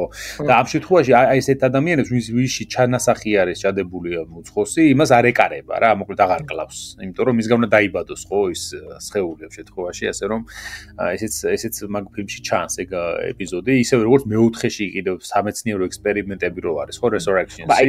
ისე თქვა, საინტერესო იდეები იყო, თან რეჟისორი ვინც არის, თქვა, დევიდ ფინჩერის პირველი ფილმი. ესე თქვა, მაშინ დევიდ ფინჩერი მარტო კლიპებს და რეკლამებს იღებდა, აი ხა რომ შეეკითხო დევიდ ფინჩერი Alien 3-ზე, რას ფიქრობ, შეიძლება შეაგინოს. თქვა, შევინს ამ კითხვას დაასწროს, იმიტომ რომ ეგ იყო მაგის ჯუჯუხეთი გამუიარა სული კოშმარი, მაგრამ გადაღება კი. Alien Resurrection-ისა არის უკვე ჟან პიერ ჟუნო, ხო? ჟუნო. ფრანგი ამელის რეჟისორი. რა საინტერესოა შეხებება Alien-ისთვის. ხო, ერთ-ერთი ამ ფილმიდან ეგ მოკლედ რომ ვთქვა, ძალიან გადააჭარბეს რა თვითონ ამ Alien-ის იდეის განვითარებას, რომ თითქოს ეს რიპლი რო აბრუნებენ რამდენიღაცა საუკუნის მერე, ხო, კლონი. საუკუნეები გავიდა Wayland Yutani უკვე აღარ არსებობს, იმიტომ Walmart-მა იყიდა, ან ფაქტობრივად სუპერმარკეტები რაც აი ამერიკაში, ანუ ისე გაიზარდნენ რომ ყიდულობენ უკვე სამხელო კომპანიებს. არის მგონი რამოდენიმე საუკუნე გასული და მესამე ფილმში ვთქვათ რიპლი გვყვება, მაგრამ ეხლა კლონის დავით ბრუნდება. ერთადერთი აქ საინტერესო რა არის რომ Winona Ryder-ის ერთ-ერთი ესეთი ახალგაზრდული როლია, იქ ამჯერად ეგ თამაშობს Android-ს, Ron Perlman-ი ვიზუალურად ფილმი ძალიან ევროპულია, ახლა ფრანგი რეჟისორია და განსხვავებულადაა გადაღებული. ეთყობა რომ ეს არის აშკარად ევროპელი კაცის გადაღებული. და ნუ ერთ-ერთი სცენა თქვა როცა რიპლი შედის და ხედავს თავისი კლონების შექმნის პროცესს, თქვა პირველი მეორე კლუბებში რომ არიან, ეს საკმაოდ იკონური სცენა ფრანჩიზის გარეთაც დარჩა. იმიტომ რომ აი ძალიან ბევრ სხვა ფილმში იყენებენ მაგის გავს მომენტს, როცა თქვა თავი გმირების შედენას ლაბორატორიაში და ხედავენ თქვა ეტაპობრივად როგორ რაღაცა იქნებოდა. ეს ბევრი დააკოპირეს და რა თქმა უნდა, ხო, კიდე შესაძლოა ის უნდა ითქვას ამ ფილმში თამაშობს ბრედ დურიფი, რომელიც არის ბეჭდების ცნობილი გრიმა ენაგესლი, რომელიც იქ როჰანის სამეფოში მეფეს ჩაჩურჩულებს ყურში საშინელებებს და აბერებს, ხო, შედგომში სარუმანის აგენტი. კი, აქ იმის როლში არის, ხო, რომელიც ექსპერიმენტებს ატარებს უცხოზე და ცდილობს რაღაცა კლონი შექმნას ადამიანისა და უცხოს შეჯვარების. აი, რა კონტრასტია პირველ ფილმთან, ხო? ის მიახლო Winona Ryder კი თამაშობს Android-ს, მაგრამ Brad Dourif ძალიან უფრო მაგის როლი ახლოს არის, რაც ეში არის პირველ ფილმში, ხო? ის აღწევს, თქვა რა არის xenomorph-ი, რატომ ჭირდება, თქვა იქ რატომ არის იდეალური ორგანიზმი. ხო. და Yanhomi რაც ყნარა თახტს რაცა და აქ Brad Dourif ლაბის აი ასე თქვა პანელს რომ ლოკავს, ცოტა კიდე გიჟუა და რელიდუ ფანტიკოსავით აღწევს თუ რაღაცა ის ლაბის სასიყვარულო იმას უძღვნი xenomorphs. ნუ ფილმი ძალიან თავისებურია და ცოტა ხვდება რომ თავისებურია და ცოტა უფრო შავი კომედია ვიდრე სხვა ფილმები. ეგ თქვა კიდევ თავი რაღაცა სცენარი ვინ დაწერა? სცენარი დაწერა მაშინ ახალგაზრდა სცენარისტმა ჯოშ უიდონმა, რომელიც მერე შექმნის Buffy-ს, Firefly, ნაკლებ საკმაოდ დიდი დღეს უკვე ცნობილი სერიალი, მაგრამ ბევრს უყვარს, მაგრამ ამ Alien 4-შია გამოჩენილი Firefly-ს ცოტა წინაპირობა. პატარაზე ეგ მსგავსი გუნდია გამოჩენილი. და მე რა თქმა უნდა ჯოშ უიდონი იქნება Avengers-ების ფილმების რეჟისორი, ეგეც ვთქვათ, მაგრამ აქ ასე თუ ისე დაიწყო კარიერა. ანუ ძალიან ბევრი დამწყები პოტენციალური მსახიობი არის ამ არც თუ ისე წარმატებულ ფილმში. ნუ ისე ვთქვათ, ბოლო იმთავრდება, რომ მართლა შექმნიან ერთ-ერთი ნაჩვენებია ადამიანის და xenomorph-ის ჰიბრიდი არსება, რომელიც ვიზუალურად საკმაოდ საინტერესოა, ცოტა გიგერთან ახლოს ამისული. კი, ნამდვილად, იმიტომ რომ გიგერს მართლაც მინახავს მისი ნახატები, რომელისგანაც უნდა იყოს ალბათ ის წამოსული ეს ვიზუალი რა, რომელიც მის თვალები დაამატეს და თავის ხალ ადამიანს. კი, რაღაცა, რაც და მიამსგავსეს მოკლედ ადამიანს და ნამდვილად საშინლად გამოიყურება მართლა. და ეს ფილმი შინაარსობრივად საინტერესო ყოფილიყო, შეიძლება ამ იდეასაც ქონოდა გამართლება ფრიანობაში, მაგრამ მოკლედ რომ ვთქვათ, ცოტა კომედიური ელფერი დაძდევს მართლა, რაც ამ პერიოდის ფილმებს ახასიათებს სხვათა შორის რა თუ დააკვირდები ამ პერიოდში ყველა ხო თუნდაც აი დააკვირდი ამ პერიოდის ფილმებს თუ იგივე სათავგადასავლოების რაც არის იგივე ინდიანა ჯონსი მაგალითად იგივე მუმია პირველი ნაწილი იქნება თუ მეორე ნაწილი მერე ვახეცე ყველა არის როგორ იცი თითქოს რაღაცა საშინელებათა ფილმის ელემენტები და თან რაღაცა კომედიური და რაღაცა აი იაფასიანი სცენებიც არის შეგინით შერეული ყველა მათგანში რა დაწყებული ინდიანა ჯონსთან დამთავრებული იმით იყო მუმიათი აი რაღაცა ტენდენცია იყო თითქოს კინოში ასეთი რა რაღაცნაირი ხო რომელიც ეთყობა თუნდაც იგივე ამას ეს ფრენჩაიზი გარკვეულწილად შეჩერდა რაღაცა პერიოდის მანძილზე, დიდი ხნის მანძილზე აღარ გადაუღიათ, ნუ თუ არ შევთვლით იმ რაღაცა საშინელება Alien Predator ფილმს. ხო, მაგათო Alien Predator-მდე როგორ მივედით, ხო? ეს ფილმი იყო საინტერესო, თქვა იდეები, თქვა მესამე ცოტა რელიგიური კონტექსტი, აქ რიპლის მეოთხე ცოტა რაღაცა დედაშვილობის მომენტი იყო Alien-თან ამჯერად იდეების საინტერესო, მაგრამ საერთოდ ვიცით რომ იყო ფინანსური ჩავარდნები არა, მაგრამ ისეთი ჰიტები არ იყო როგორც პირველი და მეორე, თქვა პირველი და მეორე იყო აი სამაგალითო, ხო? და მაგიტომ აი ამ ჩავარდნების მერე 90-იანებში გადაწყვეტა რომ უნდა გავაკეთოთ Alien Predator-ის წინააღმდეგ. ანუ ვივიწყეთ თელ ამ გიგერს, ესოთერიკას, სერიოზულ თქვა ვიეტნამის თემებს და ვაკეთოთ პირდაპირ მნიშვნელობით გასართულ ფილმს, სადაც Alien-ი ხვდება Predator-ს და უნდა ერთმანეთს ეჩხუბონ. თან იქნება წინა ფილმებიდან განსხვავებით წინა ფილმები ყველა იყო 18+-ი. ეს იქნება 13+-ი, ანუ ფაქტობრივად რომ მოვიდნენ მოზარდები და ასე ვთქვათ შეირღვენ როგორც ორი მონსტრი ცემს ერთმანეთს. ამ მთელი ის კონტექსტი რაც იყო წინა Alien-ის ფილმებში, ამოღებული და ის სუფთა ფულის ამოსაღები შეიქმნა ეგეთი პროექტი. გადაღებინეს, ვთქვათ, აქამდე ხო რაც ცენტრის რეჟისორებია, ვთქვათ, რიდლი სკოტი, კამერონი, დამწყები ფინჩერი, ვთქვათ, ევროპიდან ეს ბატონი ჟანი დაპატიჟეს, ხო? ახლა პოლ ვ ანდერსონი, რომელსაც ჰქონდა გადაღებული Mortal Kombat-ი და აი პირველი ბროტების სავანე Resident Evil-ი. ანუ უკვე კონტრასტია ნაჩვენები თუ აი რა ხარისხი უნდა ამ Alien vs Predator-ის გან რა თქმა გამოიღონ. არანაირი თქვა ესთეტიური თქვა რეჟისურა, არა პირდაპირ უბრალოდ გართობა. და ფილმიც როგორც თქვა გონდიდათ ასე თქვა გასართობად მგონი წავა, მარტო აი ბოლო 25 წუთი რომელზე მართლა იჩხუბებიან ერთმანეთს ეგორი, იმიტომ იქამდე არანაირი ძალიან აბსურდულია, ხო, ძალიან აბსურდულია. არ ჯდება თან, აი Predator-ში ჯდება, იმიტომ Predator-ი ხა ძალიან სერიოზული არ იყო, როგორც ფრანჩიზა, მაგრამ ორი ფილმია, მაგრამ Alien-ის უფრო დაჟე მეოთხეში კი არის სასათლომა, უფრო სერიოზული და რაღაც ატმოსფეროში არანაირად არ ჯდება. თან პირდაპირ რაღაცა ანუ სუჟეტური ზანდიდი ისინია რა, Wayland Yutani, ანუ ვერ იქნება ერთ სურათად ვერ წარმოვიდგენთ და მე გაგზელებაც გამოვიდა Aliens vs Predator, რომელიც საერთოდ გადააღებინეს ეგ წყვილია, ხო, ტიტრებში დაწერილი. ეგ არ იყვნენ რეჟისორები, მათი ძირითადი პროფესია არის ხმის მონტაჟორები. ანუ ხმის მონტაჟორებს გააკეთებინეს ფილმი. და ეგ ფილმი მგონი არც აღარ ახსოვს, იმიტომ რომ არის ძალიან ბნელი, არა თემატურად, მაგრამ ფილმი თვითონ ბნელი, ძალიან სულადაა განათებული, ძალიან თითქმის არაფერი არ ჩანს და ბოლოს ის იდეა, რომ Alien vs Predator გიხდება დედამიწაზე, ხდება ანტარქტიდაში, რაც აიღეს გამოუყენებელი Predator 3-ის იდეა იყო, რომ მესამე Predator უნდა ყოფილიყო ანტარქტიდაში. ეგ პროექტი ჩავარდა, თქვა შვარცენეგერი და დენს გლოვერი დაბრუნებულიყო და არ გამოვიდა, მაგრამ ეს ანტარქტიდა ჩაჯდა პირველ Alien vs Predator-ში და საბოლოოდ Aliens vs Predator-ში გააკეთეს ის რაც უნდათ კიდე Alien 3-ისთვის, რომ ქსენომორფები ჩაულებრივ სამეზობლოში როგორ უნდა დადიოდნენ, მაგანაც დიდი წარმატება, ასე ვთქვათ, არაჩვენა და აი მგონი მივიდივართ აი რაც უნდა გვეხსენა და პრიკველებამდე ახალ ეპოქაში შევთივართ რომელიც საკმაოდ დიდი ხნის მერე გამოვიდა უკვე 2012 წელს გადაიღო ხო პრომეთე რიდლი სკოტმა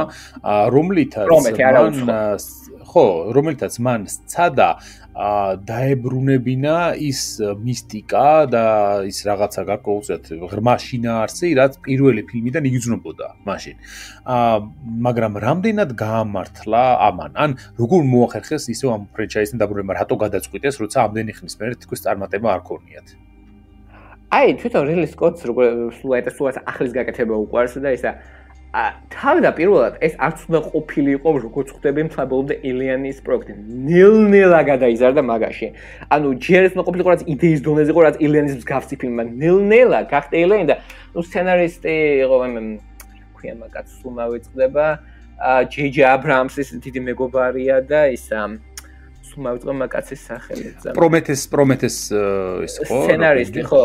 Oh, John Spatz. Damon Lindelof, ხო. Damon Lindelof, რომელიც არის თანაშემქმნელი სერიალის Lost-ის, რომელიც არის საკამოოდ ისეთი გამაბნეველი და ცოტა ეზოთერული, ცოტა რაღაცა მისტიკური სერიალი. მე მიყვარდა თავის დროზე ძალიან ბავშვობაში ეს სერიალი. ეგ ყოფა, ანუ პრომეთეს რაღაცა ეგ ფილმი არც ცდილობს რომ თქვენ კითხობთ გასცეს პასუხი. ან რასაც თუ გასცეს, უფრო მეტ კითხვას შექმნეს. ხო და რიდლი სკოტი დაინტერესდა მაგით რომ ეს არ უნდა ყოფილიყო ფილმი ქსენომორფი თქვა როცა თქვა ვიღაცა რიპლისებრი ქალი დარბის რა თოპით და მაგზადის მონსტრი ეს უნდა ყოფილიყო აი ცნობილი ის რომ არის შეთქმულების თეორია რომ ადამიანები უცხოპლანეტელებმა შექმნეს და ყველაფერი უცხოპლანეტელებმა შექმნეს და ანუ ყველა წარჩენებული პიროვნება თქვა მგონი იესოდან დაწყებული ნაპოლეონთან დამთავრებული უცხოპლანეტელი იყო ეს გიჟურ აზრები რომაა ხო ხო, ასევე ისინი ხო, რა ქვია, რეპტილოიდების თეორია ხო? რეპტილოიდები, პირამიდები მათი აშენებული, ყველაფერი მათი გაკეთებულია. აი ამ თეორიაზე დაფუძნებული, რომელიც ასე ისე ქსელმორს არანაირად არ ეხება, უნდა ყოფილიყო მისტიური ფილმი, რომ მაგის შექმნის ის ცალკე ისა, ცოტა გიგერც უნდა შემოიღო და მაგალითად აი ის ასე ვთქვათ, შენობა, სადაც შედიან პრომეთეუსში, დაფუძნებულია გიგერის ნახატზე. რაღაც აი, იმიტომ მქონი ბოლოს კი, არა, იგრძნობა, გიგერი სრულად იგრძნობა პრომეთეუსში. ხო, ატმოსფერო დაბრუნდა, ნუ აღარ არის რაღაცა ადამიანები, ანუ ჯარისკაცები, თოფებით, პატრიოტები, ის რომ არის მაგ ფილმში და არის იმაზე თუ ადამიანები როგორ მიყვებიან იმის კვალს თუ იყვნენ შექმნილები და შექმნილები ამ ფილმის ვერსიით იყვნენ რაღაცა ცალკე რასა რომელსაც ვეძახით ინჟინრები, ესეც მაღალი რაღაცა მგონი 3 მეტრიანი ალბინოსი უცხოპლანეტელები არიან, რომელიც გენ მოდიფიცირების საშუალებით ქმნიან ახალ რასებს.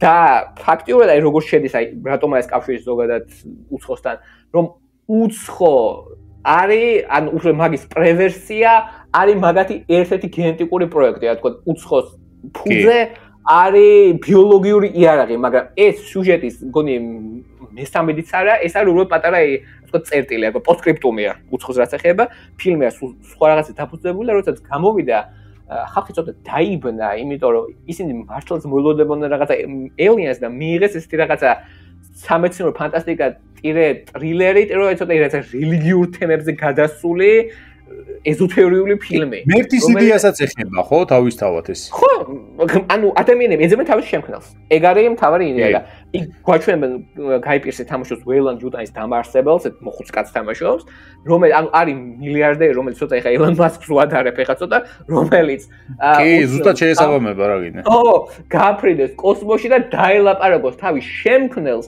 და უთხრას ის რომ აი ჩვენ ღმერთი კი არ ხარ, ჩვენ ორივე შემქმნელები ვართო, იმიტომ რომ ძალიან საინტერესოა არის გატანილი ანდროიდების იდეა, ნაჩვენები მაგ პირველი ანდროიდები, რომელსაც ფასბენდერი თამაშობს, მაგალ ფასბენდერი, რომელიც ყოველგვარი კი შემეძლო ყველა საინტერესო ანდროიდია, იმიტომ რომ და იცოდაც მაგრა დასრულებს რა ფასბენდერი ამ როლს. ჩემს მის ერთ-ერთი საუკეთესო როლი არის ზოგადადაც. ხო, მაგ ანდროიდი და მაგით ეს მილიარდი, ანუ მე შევქმენი სიცოცხლე, ანუ მე შემოქმედი ვარ და შენ ხარ ჩემი შემოქმედი და ანუ რაღაცა ერთობლივი, ანუ აი ხა მთელი ეს რომ ვამბობ, ხო, თან რას უსთხოვს რომ საუკუნო სიცოცხლეს. ხო, და ეს საუკუნო სიცოცხლე კი. აი რომ წარმოვიდგინოთ თქვა რიპლისა საერთოდ სხვა ჟანრიდანაა თითქოს აი სხვა იდეებია და ანუ აი გასაგებია რომ ხალხი როცა თქვა შევიდა და მოელოდებოდა თქვა ქსენომორფი და ასდებს რაღაც ხალხს და დაინახა აი ეს და შეიძლება დაიბნა იმიტომ ფილმი რომ გამოვიდა ძალიან ისეთი რეაქცია ჰქონდა ზოგს მოეწონა ზოგმა შეიძლება ანუ ესეთი კატეგორიის ფილმი ან შეიძულეს ან მოიძინოს მე მაინც ძალიან მომეწონა იმიტომ რომ ეგეთი კრეატიული და ორიგინალური ფილმი საკმაოდ შემიძლია ცოტა. კი, არის დებილური მომენტები, მაგალითად, ზამბიურ აკადემიკოს მამაჩემსაც ვახსენე, მამაჩემს აკადემიკოს ეს მეცნიერი ჭკვიანი ხალხი ეგ დებილების ამის რატომ იქცევიან? რატომ უშემენ ეგეთ მარტივ შეცდომებს და რატომ ეხებიან ყველაფერს, მაგრამ რაღაცნაირად მე ანუ შემიძლია მაგას თვალის დახვიჭვა, იმიტომ რომ აი იდეა ამ თქვა მეცნიერები ჩადიან რომ თავის ღმერთი აღმოაჩინოთ. რავი დიდი ბიუჯეტზე მგონი აქამდე არ გაკეთებულა და ჩემი ძალიან საინტერესო ფილმია და ხვდები მიახლოებით რიდლი სკოტმა მაგას ხელი რატომ მოკიდა აი თქვა ამდენი მგონი 30 წლის შემდეგ.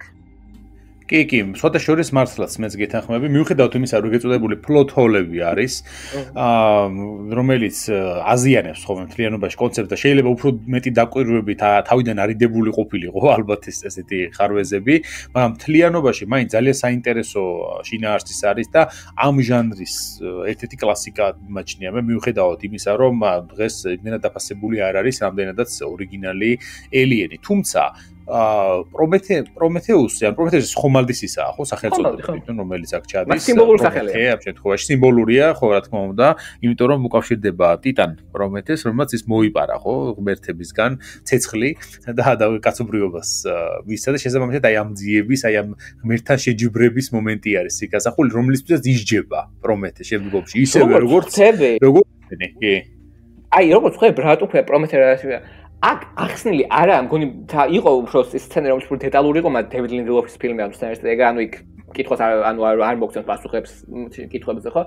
რომელთაც აქ იგულისხმება ის ინჟინერი ის უცხოელი რომელმაც შექმნა ადამიანები, იმიტომ აი ფილმის დასაწყისში თითქოს ადამიანების შექმნა დიდი პროექტი კი არ იყო, რაღაც მაგის ისე აჯანყებასავით იყო, ანუ ის ამ თავის ტექნოლოგიას თქვა რაც ახალ გასასმის და მგონი ეგ არის პრომეთე, მე ეგრე გავიგე ფილმის. კი, მე ძალიან ისეთი მომწონა ის პატარა მინიშნება იმაზე, რომ ქრისტეს თემაზე, ხო, რომ თითქოს ეგეთ ინჟინერი გამოდის, ხო, გამოგზავნეს იმისთვის, რომ აი ადამიანები ორგზაზე დაეყენებინა, მოკლედ რომ თქვა, და მე ეს ინჟინერები დარწმუნდნენ, რომ კაცობრიობას არაფერი აღარ ეშველებოდა.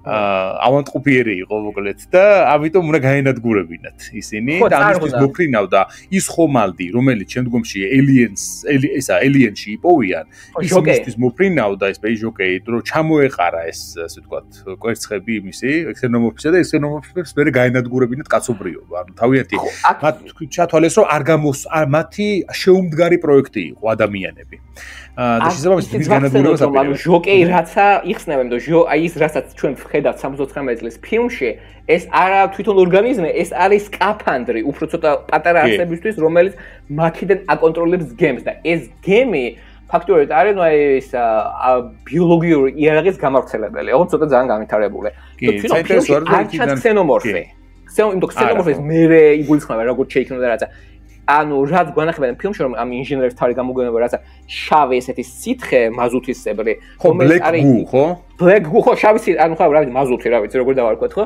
რომელიც ეგ არის შავი ლორწო რაღაცა რა ის შავი ლორწოები ხო რომელიც არის იდეალური ბიოლოგიური იარაღი აი აქ არის perfect organism ანუ ის ძალიან ადაპტირდება და რასთანაც შენის კონტაქტში სულ რაღაცა ახალს ხსნის იმიტომ რაც დიდი ერთი ბარელიეფია როცა შედიან მოთახში რაც ხედავენ ამ ბიოლოგიური იარაღსაც ინახება ხო იგრაც ხატია ტრანსქსენომორფი არის რაღაც აი სხვა რაღაცა ალბათ თუ თქვა სხვა პლანეტებს ბომბავდნენ ექსპერიმენტს ატარებდნენ სხვა პლანეტებზე სავარაუდოდ იგულისხმება რომ სხვა ადამიანი ანუ როგორც ვთქვი ქსენომორფი რაც ჩვენ ვიცით ეს არის ადამიანთან კონტაქტში შესული შავი ლორწო მაგრამ სხვა პლანეტებზე სხვა ნერვია კი, ეგ გამოსახულება ისე გამოიყურება თითქოს რაღაცა ღვთაების ისა რა ქვია, კულტი არის. ჯვარცმაც გავს ცოტა. კი, ჯვარცმაცაც გავს და რაღაც ღვთაების კულტიც არის თითქოს და შემდგომში, როდესაც ეს ანდროიდი მუშაობს, ანუ დევიდი მუშაობს თავის ვერსიაზე ქსენომორფისა, იმიტომ რომ აი აქ რაც გარკვეულწილად ცოტა კონტროვერსია შემოიტანს და წინააღმდეგობას, ჩემი აზრით არის ის, რომ ის ქსენომორფი, კლასიკური ქსენომორფი, რაც შემდგომში ელიენში ხდება ჩვენ, არის დევიდის შექმნილი. ხო. იმ ანდროიდისა, რომელიც იმყოფება ამ ექსპედიციაში და შემდგომში ამ ცდებს ატარებს ის თავისივე ეკიპაჟის წევრზე, რომელიც რომელსაც ასრულებს ნოუმი რაპასი, სხვადასხვა კარგი მსახიობი არის და კარგად ასრულებს ნამდვილად ამ როლს. და ზუსტად აი ამის შედეგად ხდება ხო ამ არსების გაჩენა, მაგრამ აქ ეს არ ნიშნავს იმას, რომ მან შექმნა ზოგადად ეს ქსენომორფის ერთადერთი ვარიანტი. ანუ ეს არ არის ერთადერთი ვერსია, მოკლედ ამ არსებისა. ეს არის ძალიან ბევრნაირი ფორმით წარმოდგენილი სხვადასხვა სივრცეში, სხვადასხვა პლანეტაზე და შემდეგ. უბრალოდ ის კონკრეტული ვერსია, რომელიც ხდება ჩვენ ელიენში, ესე გამოდის, აქედან შინაარსო გამოვიტანოთ, რომ არის დევიდის შექმნილი ამ შემთხვევაში, ამ ანდროიდისა. ეს კარგად ჩდება პირველ ფილმის მითოში, იმიტომ რომ ანუ ეს იდეალური ევოლუციის იარაღი, რომელიც ანუ ეგ, ასე ვთქვათ, პათოგენი ნელ-ნელა ერგება თავისებურად ნაირ-ნაირ რასებს. ჩვენ რაც ვიცით როგორ ქსენომორფი, როგორ ჩვენ გამხუმანო რაცა, უბრალოდ არის მაგის შეჯვარება ადამიანთან. და კიდე სხვა ანუ ძალიან გიგერისებრი არსებობა, ანუ იდეა არის, ხო? და კიდე სხვა ის არის, ვთქვათ, ინჟინერებმა ხო შექმნეს ადამიანები, ერთ-ერთმა ადამიანმა, მილიარდერმა ვეილანდმა შექმნა დევიდი. თან სპეციალურად შედარებული პატარა კლიპი რომ არის, როგორც უყურებს მიქელანჯელოს დევიდს, როგორც მიქელანჯელო დავითი, ხო? მიქელანჯელო შექმნა დავითი, ხო? ასე მე შექმნენი შენ, ანუ ამით ის ვეილანდის მილიარდერი, ნახან მე შექმნენი შენ, მე ვარს უკვე შემოქმედი და მე იმდენად კარგად შეისწავლის დევიდი მაგ იდეებს, თქვა თავის, თქვა ორწინა თაობას რო ხედავს, თქვა ადამიანს და ინჟინერს, ხო? რომ მე მეორე ფილმში, რომელსაც სამწუხაროდ ცოტა შეცვალეს, მაი Alien და არქოს ისევ დაბრუნდა სახელი Alien, ხო? მეორე ფილმში ძალიან კარგად იდეა არის გავრცელებული, რომ ეხა დროიდი, ანუ ხელოვნური ინტელექტი, რომ ეხა მაგას უნდა იყოს რომ შემოქმედე. მაგან შეხედა თავის ანუ შექმნილ ადამიანს და მაგის ეხა დანიშნულებაა რომ მაგან შექმნას ახალი ცხოვრება და აი ეგრე ანუ იქნება ქსენომორფი რომ ანუ რობოტმა მოინდობა რომ იყოს ღმერთი და შექმნა ბიოლოგიური ქსენომორფი ადამიანების ხარჯზე თქვა ეს ციკლი მიდის ეს საკმაოდ კაი სიმბოლიზმია ჩემი აზრით. კი, მეორე ფილმი Covenant-ი სხვადასხვა შედარებით უფრო სუსტი იყო პირველთან შედარებით. თუმცა პრომეთე რო გაგრძელებული იყო იგივე მოტივებით და იგივე პათოსით შეიძლებოდა ისიც მეტნაკლებად წარმატებული. ფული არ მოიყო პრომეთე მაგდენი რამთაც მომდოდებოდნენ, მაგიტომაც დააბრუნეს ელიან სკოტი დატოვეს რეჟისორის ასე ვთქვათ კრესლოში, მაგიტო ფაქტობრივად სხვანაირი უნდა ყოფილიყო აშკარად, იმიტომ რომ ეს მაინც ეზოთერიული გაგრძელებული იყო.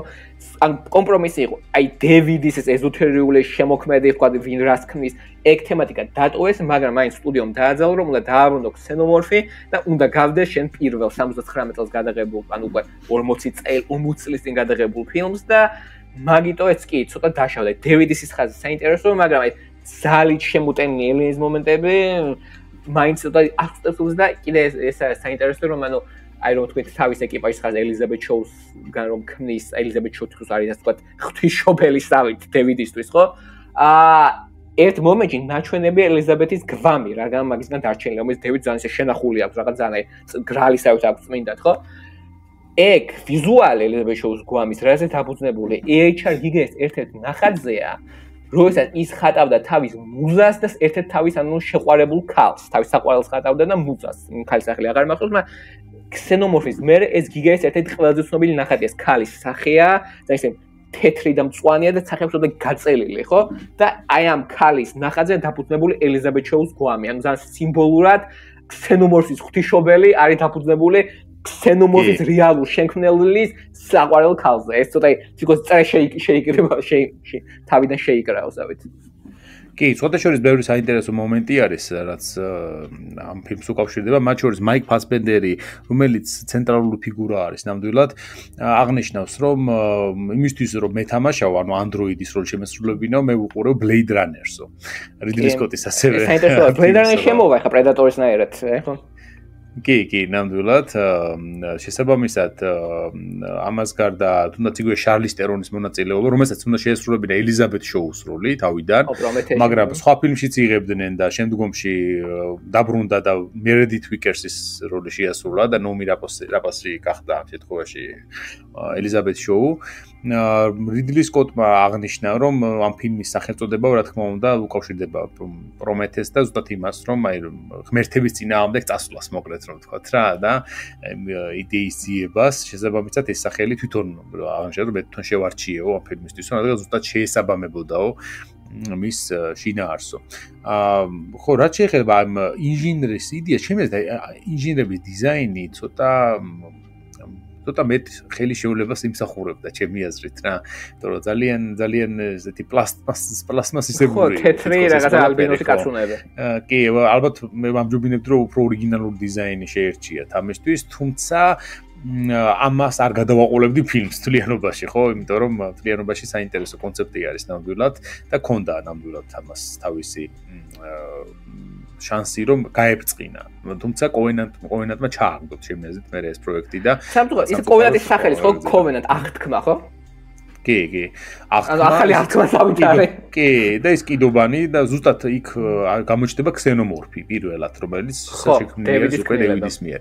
ხო, ეგ არის საინტერესო ერთ-ერთი Covenant-ში. რაც შეეხება უფრო გვიანდელ ფილმს, რომელიც ამ ფრენჩაიზში გამოჩნდა, ეს არის Alien Romulus-ი, რომელიც შაშა გამოვიდა. ისე თქვა, რომ მესამე ფილმი უნდა ყოფილიყო რიდლი სკოტის გადაღებული, რა შეკრავდა ამ ტრილოგიას და დაუკავშირდა თავის პირველ Alien-ს და განახებდნენ აი ის გემი, რომელსაც აღმოაჩენს Ripley და მაგის გუნდი, როგორ აღმოჩნდება იქ და სრული წერა შეიქმნებოდა დევიდი და მას სამწუხაროდ ეს პირველი იმ ჩავარდნა იყო ფინანსური და არ გაგრძელდა, მაგრამ აი ახლა აი რომულუსზე რო გადავალთ, იმედი მოგვეცა რომულუსში. აი გავაგზავნოთ.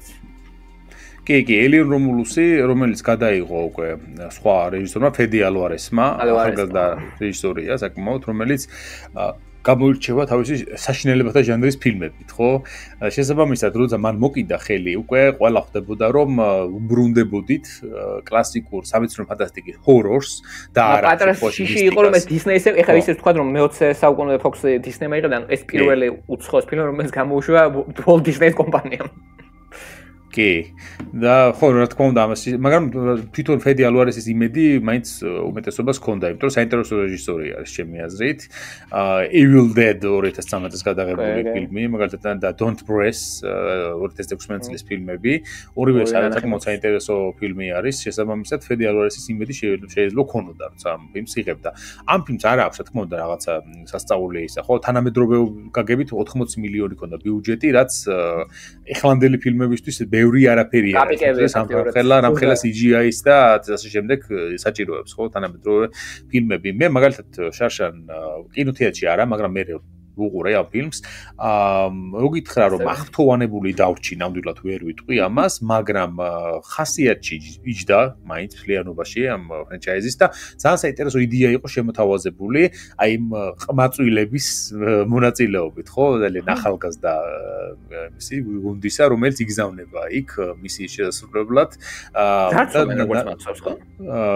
კი და როგორ ფაქტობრივად ანუ როგორ არის რა გზავნიან ეს ახალგაზრდები ალვარესის წინა ფილმი Don't ხო ახალგაზრდები იპარებიან მიტოვებ თითქოს ადვილი და დოვლათი უნდა ვიპოვოთო შევალთ გამოვალთ ფულს ვიშოვით და წაწყებიან იმას რაც არ მოელოდებიან რაც გავს ის არის ხაზე კი და იქ დახვდებათ რომ ის წინარე სიუჟეტი სანამ იწყება თვითონ ეს ფილმი ახსნილი არის იქ როგორ მოხდა ქსენომორფი აი ამ ხომალდზე ამ ლაბორატორიაში უელან დიუტანის მაშინ ხო დაწესებულებაში რომ ეს არის ის ქსენომორფი რომელიც თავის ძოზე რიპლიმ განდევნა ნოსტრომოდან და შემდგომში კოსმოსში მან რაღაცა გარსივით გაიკეთა რომელშიც მას გადარჩენა შეეძლო და ეგრეთ წოდებული cryo-sleep მაშინ იყოფებოდა მდგომარეობაში მოხდა შემდგომში ამათ ხელში და იქიდან გამოვიდა ეს ქსენომორფი რა თქმა უნდა და ნუ გაანადგურა იქაურობა გავრცელდა მოედო დაიბადა კიდევ ბევრი მათგანი და გაანადგურეს მთელი ეს დაწესებული სადაც მე ესეთ მოხდებიან და ნახავენ რომ იქაურობა არავინ აღარ არის ცოცხალი გარდა ერთი შემორჩენელი იმის ანდროიდის ნაშთებისა და ფაქტობრივად მთელი ის განადგურებულია მათ შორის ერთ-ერთი პერსონაჟი აქაც არის ანდროიდი რაც ძალიან საინტერესო არის ხო კი შავკანიანი მსახიობი ასრულებს ხო რომელიც კი საკმაოდ კარგად შეასრულა ოჯახის წევრია მთავარი გმირის ასე ვთქვათ მაგის ოჯახის წევრია და აი ცოტა ძალიან ისეთი პირდაპირ ნათქვამი მაგრამ ისე იქცევა ხო მაგის უფროსი ძმა არემა რახან ანდროიდია მაგრამ ცოტა აი თქოს ცოტა მოაუტისტო რაღაც ქცევები ანუ აუტისტი უფროსი ძმა არის კი დევიდ ჯონსონი ასრულებს მის როლს საკმაოდ კარგად ასრულებს ჩემი აზრით მაგრამ ყველაზე საინტერესო მომაკვეთი მაინც ამ ფილმში ალბათ არის ეშის გამოჩენა ხო ორიგინალური ფილმიდან იან ჰოლმის იან ჰოლმი ცოცხალი აღარ არის რა თქმა უნდა და მის ნაცვლად კომპიუტერებით CGI-ით არის გაკეთებული ხო ეს ეფექტით არის გაკეთებული რომ თითქოს ის როგორ ესაუბრება ამ ეკიპაჟს და უხსნის მათ რასთანაა საქმე და ასევე აფრთხილებს აი ეს მომენტი ძალიან საინტერესოა რომ ის ფაქტობრივად უხსნის შანსი არ აქვს თქვენ ეს არის იდეალური ორგანიზმი რასაც აკეთებს ფაქტობრივად თავის ძოზე ნოსტრომოში და ეს გარკვეულწილად აი იმ შიშის შეგრძნებას იმ რაღაც დაუცველობის შეგრძნებას და იმის რომ ამ კოსმოსში შენ არაფერი არ დაგიცავს ამ რაღაც არსების გარემო კლაუსტროფობიურ სივრცეში ისევ აბრუნებს ფედი ალვარესი ჩემი აზრით აი ზოგიერთი მომენტი ძალიან ეგრეთ წოდებული ჩიზი იყო და კიჩური მომენტებიც იყო ამ ფილმში ნამდვილად ძალიან ბევრგან სადა ფედი ალვარესმა რომ რაღაც ნოსტალგია გამოეწვია ელიენისა და ჩემი აზრით დააშალა. ამას ვიტყვი რომ მე მეშინოდა რომ ზუსტად იქნებოდა რომ მარტო პირველი ფილმის აი თქო პლაგიატი იქნებოდა როგორ აი ჩვენ ხო ადრე ვახსენეთ რომ ეხლა როგორი მოდა იღებ პირველ ფილმის რიმექს თანამედროვეულად და ვითომ გაგრძელება ესე კითხავ მაგრამ ძალიან მოულოდნელად თითქოს და მაგან თითქოს პატივის არ მარტო პირველ თითქოს თითქმის ყველა ფილმს ფრანჩიზაში იმიტომ რომ აი როგორ ვთქვა ზოგადად იდეა ცოტა ელიანია მაგრამ უკავიათ მსგავსი თოფები რაც ელიანში ანუ თოფები და ის შეარაღება და ეს სროლა რამოდენიმე არა ერთ ხომ რამოდენიმეა ექსტრემობის უკვე ელიენსია თავი გმირები ნუ არ არიან რეციდივისტები ისინი არიან მაინც ეტყვი ნუ არაკაუნიანი ხალხია როგორც ელიენს 3-ში ხო და ერთ-ერთი გოგო საერთოდ თავგადაპარსულია როგორც რიპლემეს ამ ფილმში ასევე დაჩვენებია ერთი ორსული პერსონაჟი რომელიც ასე ვთქვათ იმ ამშობიარებს ტრადიციული გზით არ ადამიან ორგანიზმს რომელიც გამოიყურება ნუ მაგაზე ცოტა გვიან მივიდეთ რომელიც alien resurrection-ის მსგავსად ხო და რაც თავარია როდესაც შედიან ლაბორატორიაში აღმოაჩენენ თქვა არა კვერცხებს არა იმას არამედ აღმოაჩენენ იმ შავ ლორწყვებს პრომეთედან ანუ ყველა ფილმის მითოს თითქოს გაერთიანებული ამ ერთ პატარა ფილმში შავი ლორწოებიც დაბრუნდა. და იმიტომ ის თქვა რომ ის ორსული პერსონაჟი ხო, როცა დაბადავს, აი ეხლა მე მეგონა რომ აი ძა ეს გააჩენს ბავშვს ხო? ხო, მე მეგონა ეხლა გააჩენდა რაღაცა თქვა და აი რაც ქსენომორფ ადამიან ბავშვს, რადგან იგი გამეორებება, რაც გამოდის, ასე ვთქვათ, მაგის რაც შობილი ხო? არის რაღაც ადამიანის ქსენომორფის და სახით ინჟინერის რაღაცა ის საშინელი რაღაცა მიქსი ხო? და ინჟინერის სახე რომ აქვს რაღაცა ჰუმანოიდური, უფრო საშიშია. და მეორე ძალიან კარგად დააკავშირა რომ ეს ქსენომორფი ადამიანის შავი ლორწო ერთად რომ გაერთიანდა კიდევ მესამე უფრო უარესი და გროტესკული რაც ორგანიზმი შექმნა და ამით ჩანს რომ ალვარესი სტადარი რომ ასე ვთქვათ მთელი ფრანჩიზა ასე ვთქვათ პატივიცე და არა მარტო ვთქვათ ერთ ფილმს. კი, ნამდვილად. ყოველ შემთხვევაში ეს ფილმი მაინც ჩავარდნად ვერ შევაფასებდი. ერთ-ერთი საინტერესო ფილმი. ფინანსურად ამოიღო. კი, ამ სერიის ერთ-ერთი საინტერესო ფილმია. ზოგიერთ ფილმს ჯობია ამ ფრენჩაიზში ნამდვილად. Alien Romulus-ი, მათ შორის იგივე შეიძლება ვთქვათ, რომ Resurrection-საც ჯობია თუნდაც ან Alien Predator-ის ფილმს ხო მილიონჯერ ჯობია და ასე შემდეგ, მაგრამ მთლიანობაში მაინც რაღაც მომენტებში Alien-თან უფრო მიახლოებული არის, ვიდრე იგივე მეოთხე ნაწილი და მესამე ნაწილი. ასე რომ ყოველ შემთხვევაში ფედი ალვარესის მეშვეობით დაბრუნდა ეს ფრენჩაიზი და რაც გვიქადის უკვე აი ეს შემდგომში ეს არის საინტერესო, იმიტომ რომ აქვს პერსპექტივა ნამდვილად გაგრძელებისა და იმედი მაქვს რომ გააგრძელებენ. მე როგორც ვიცი, აპირებს კიდევაც, ხო, ამ გაგრძელებას. და მაგითაც რომ იმედი მოგვეცა. ჩემი არის და ძალიან კაი რახან ასე ვთქვათ, ეგეთ პატივს ცემს ალვარესი თქვა პრომეთეს და მაგმითოს. ჩემი ძალიან იდეალური ის იქნება რომ იმათ დაასრულოს თავისი შემდეგი ფილმით ის რაც ვერ გააკეთა რიდლი სკოტმა. და ქნას ის რომ თქვა ის გოგოს სახელი არ მახსოვს რა ქვია ზუსტად თავარი გმირი და მაგის ვთქვათ ანდროიდი ძმა ხო გადარჩებენ და ხო მიდიან და თქვა შავი ლორწოები ასე ვთქვათ კიდე არსებობენ სადღაც კოსმოსში ხო? ჩემი ძალიან იდეალური იქნება რომ მაგით შემდეგი ფილმით გაერთიანოს ეს თავარი ელენის ხაზი და უკან დავაბრუნოთ პრომეთეს და აქმის ხაზი. და გამაგარი იქნება თუ დევიდი ფასბენდერი დაბრუნდეს. კი, ნამდვილად. ხო, რეინ კარადაინ ქვია, ხო, თავარული შემსრულებელს, რომელსაც კეილი სპეინი თამაშობს მის როლს და დევიდ ჯონსონი ასრულებს ენდის როლს, ანდროიდის როლს და ხო, ალბათ ისინიც შემდგომ ფილმში დაბრუნდებიან, მაგრამ საქმე რაშია, იცი? თუ ისინი დაბრუნდებიან, ალბათ უკვე გაზრდილები უნდა იყვნენ, აქ ბავშვები არიან და რაღაცა დრო უნდა გავიდეს, ხო, აქედან და შესაბამისად აი საინტერესო იქნება მე უკვე გაზრდილი კეილი და ანდროიდი ვერ გაიზრდება, მაგრამ ხო, კეილი გაიზრდება. ხო და საინტერესოა როგორ იქნება ან ვინ შეასრულებს მის როლს ისევ თვითონ იქნება ამ შემთხვევაში თუ სხვა მსახიობი გადაიბარებს მოკლედ ამ პერსონაჟს კი აქვს პერსპექტივა ნამდვილად ამ ფრენჩაიზს და ალბათ არასდროს არ მოკვდება ეს იმიტომ რომ ძალიან საინტერესო ფრენჩაიზია და მუდმივად განახლებები ხდება ხოლმე შესაძლოა უნდა ითქვას რომ არ არის მარტო ფილმები ამ ფრენჩაიზზე ძალიან ბევრი რამე გაკეთებული. Alien Isolation-ის თუნდაც ის თამაში, Alien Colonial Marines არის ესეთი ის გაკეთებული თამაში, ჩავარდნა იყო სერიოზული თანაც და შესაძლოა ბოლო პერიოდში გამოვიდა Alien Dark Descent ქვია, ესეთი როგორ ვთქვათ, სტრატეგიული თამაში არის, სტრატეგიული ტაქტიკური ისა რაღაცა სტრატეგია არის Alien Dark Descent, რომელიც არის ძალიან მაგარი მართლა. ძალიან კარგი გამოვიდა. თავიდან რომ გამოვიდა გარკვეული ბაგები ქონდა, პრობლემები ქონდა, ეხლა ძალიან კარგი არის მართლა და აი ის ატმოსფერო და ის შიშის მომგვრელი გარემო როგორ შეძლო სტრატეგია მასე გადმოეტანა, არ ვიცი, მაგრამ ძალიან მაგრად არის გაკეთებული ეს ყველაფერი, ასე რომ ვისაც უყვარს სტრატეგიული თამაშები, ტაქტიკური დაგეგმვა და ამავე დროს ეს ფრენჩაიზი ძალიან უყვარს და შესაძლოა ძალიან მაგარი სიუჟეტიც აქვს და შინაარსი ამ ყველაფერს ურჩევ რომ Aliens Dark Descent მოსინჯოს, ნამდვილად ღირს, თანაც აი ეხლა როგორც ნახე 55%-იან სეილში არის და ვისაც უნდა შეუძლია დაეცეს, მოკლედ თქვა Steam-ს და შეიძინოს ეს ძალიან მაგარი სტრატეგიული თამაში. ასე რომ ეს არის უკვდავი ფრენჩაიზი, ველოდოთ სიახლეებს. იმედი მოგვეცა ალვარესის ფილმით და რა ვიცი, ეს ისეთი საკითხი არის, რომ პრინციპში არასდროს არ მოგვეძდება ალბათ ჩვენ ძველი 79 წლის კლასიკური უცხოს ურება იმ შეგრძნებას, რასაც ის იწვევს, ალბათ ერთ-ერთი სხვა ფილმი ვერ ახერხებს პირადად ჩემთვის ამ ჟანრში ყოველ შემთხვევაში, ასე რომ ის დარჩება და თავის ამ ადგილს ვერავინ ვერ წაართმევს ნამდვილად, ისევე როგორც ბეჭდების დანებელს მაგალითად ფენტეზში, ხო იგივე, ასე რომ ასეთი ტიპის კლასიკაა ზუსტად ეს. ჩვენ ძალიან ბევრი ვისაუბრეთ ამ საკითხზე, უამრავი რამე შეგვიძლია მოგვეყოლა კიდე რა თქმა უნდა გამოგჩა, იმიტომ რომ ძალიან მდიდარი ეს აქვს, მითოლოგია აქვს ამ ყველაფერს რა. უამრავი საინტერესო ფაქტები არის, ძალიან ბევრი რამ არსებობს შემორჩენილი მასალები გიგერისგანაც, რომელიც 1000 რაღაცას გეგმავდა, თავიდან ასაპირებდნენ ამ ფილმებში, ვის უნდა შეესრულებინა როლები და ასე შემდეგ, უამრავი დეტალი არის, რომელსაც თქვენ იმედი მაქვს, რომ მე დაინტერესების შემთხვევაში გაეცდობით, ან ჩვენ შეგვიძლია დაუბრუნდეთ კიდევაც მე ამ ფრენჩაიზს თუ ახალ ფილმს გადაიღებენ ამ ჟანრში და ამ მიმართულებით და მის შესაძლებლად შეიძლება მე ცალკეული ეპიზოდი ჩაწერა უკვე როგორც თავისოზე ხარ სამწუხაროდ ვერ მოახერხე კინოთეატრში მენახა პირველი ეს Alien Romulus-ი და შესაბამისად აღარ გავაკეთე მე უბრალოდ ეპიზოდი ამაზე, მაგრამ ნახოთ. საინტერესოა მე მარტო Covenant-ი მაქვს ნახე კინოში. სხვა ვერას ვებს ვერ მოვესწარე კინოთეატრებში. ხო, არც მე ცოტა შორის, არც ერთი არ მაქვს კინოთეატრში ნანახი, შესაბამისად იმედი მაქვს რომ მომდევნოს მაინც მოვახერხებ და მომდევნოს იმედი მაქვს რომ კარგი იქნება თარგმნის პირველ რიგში.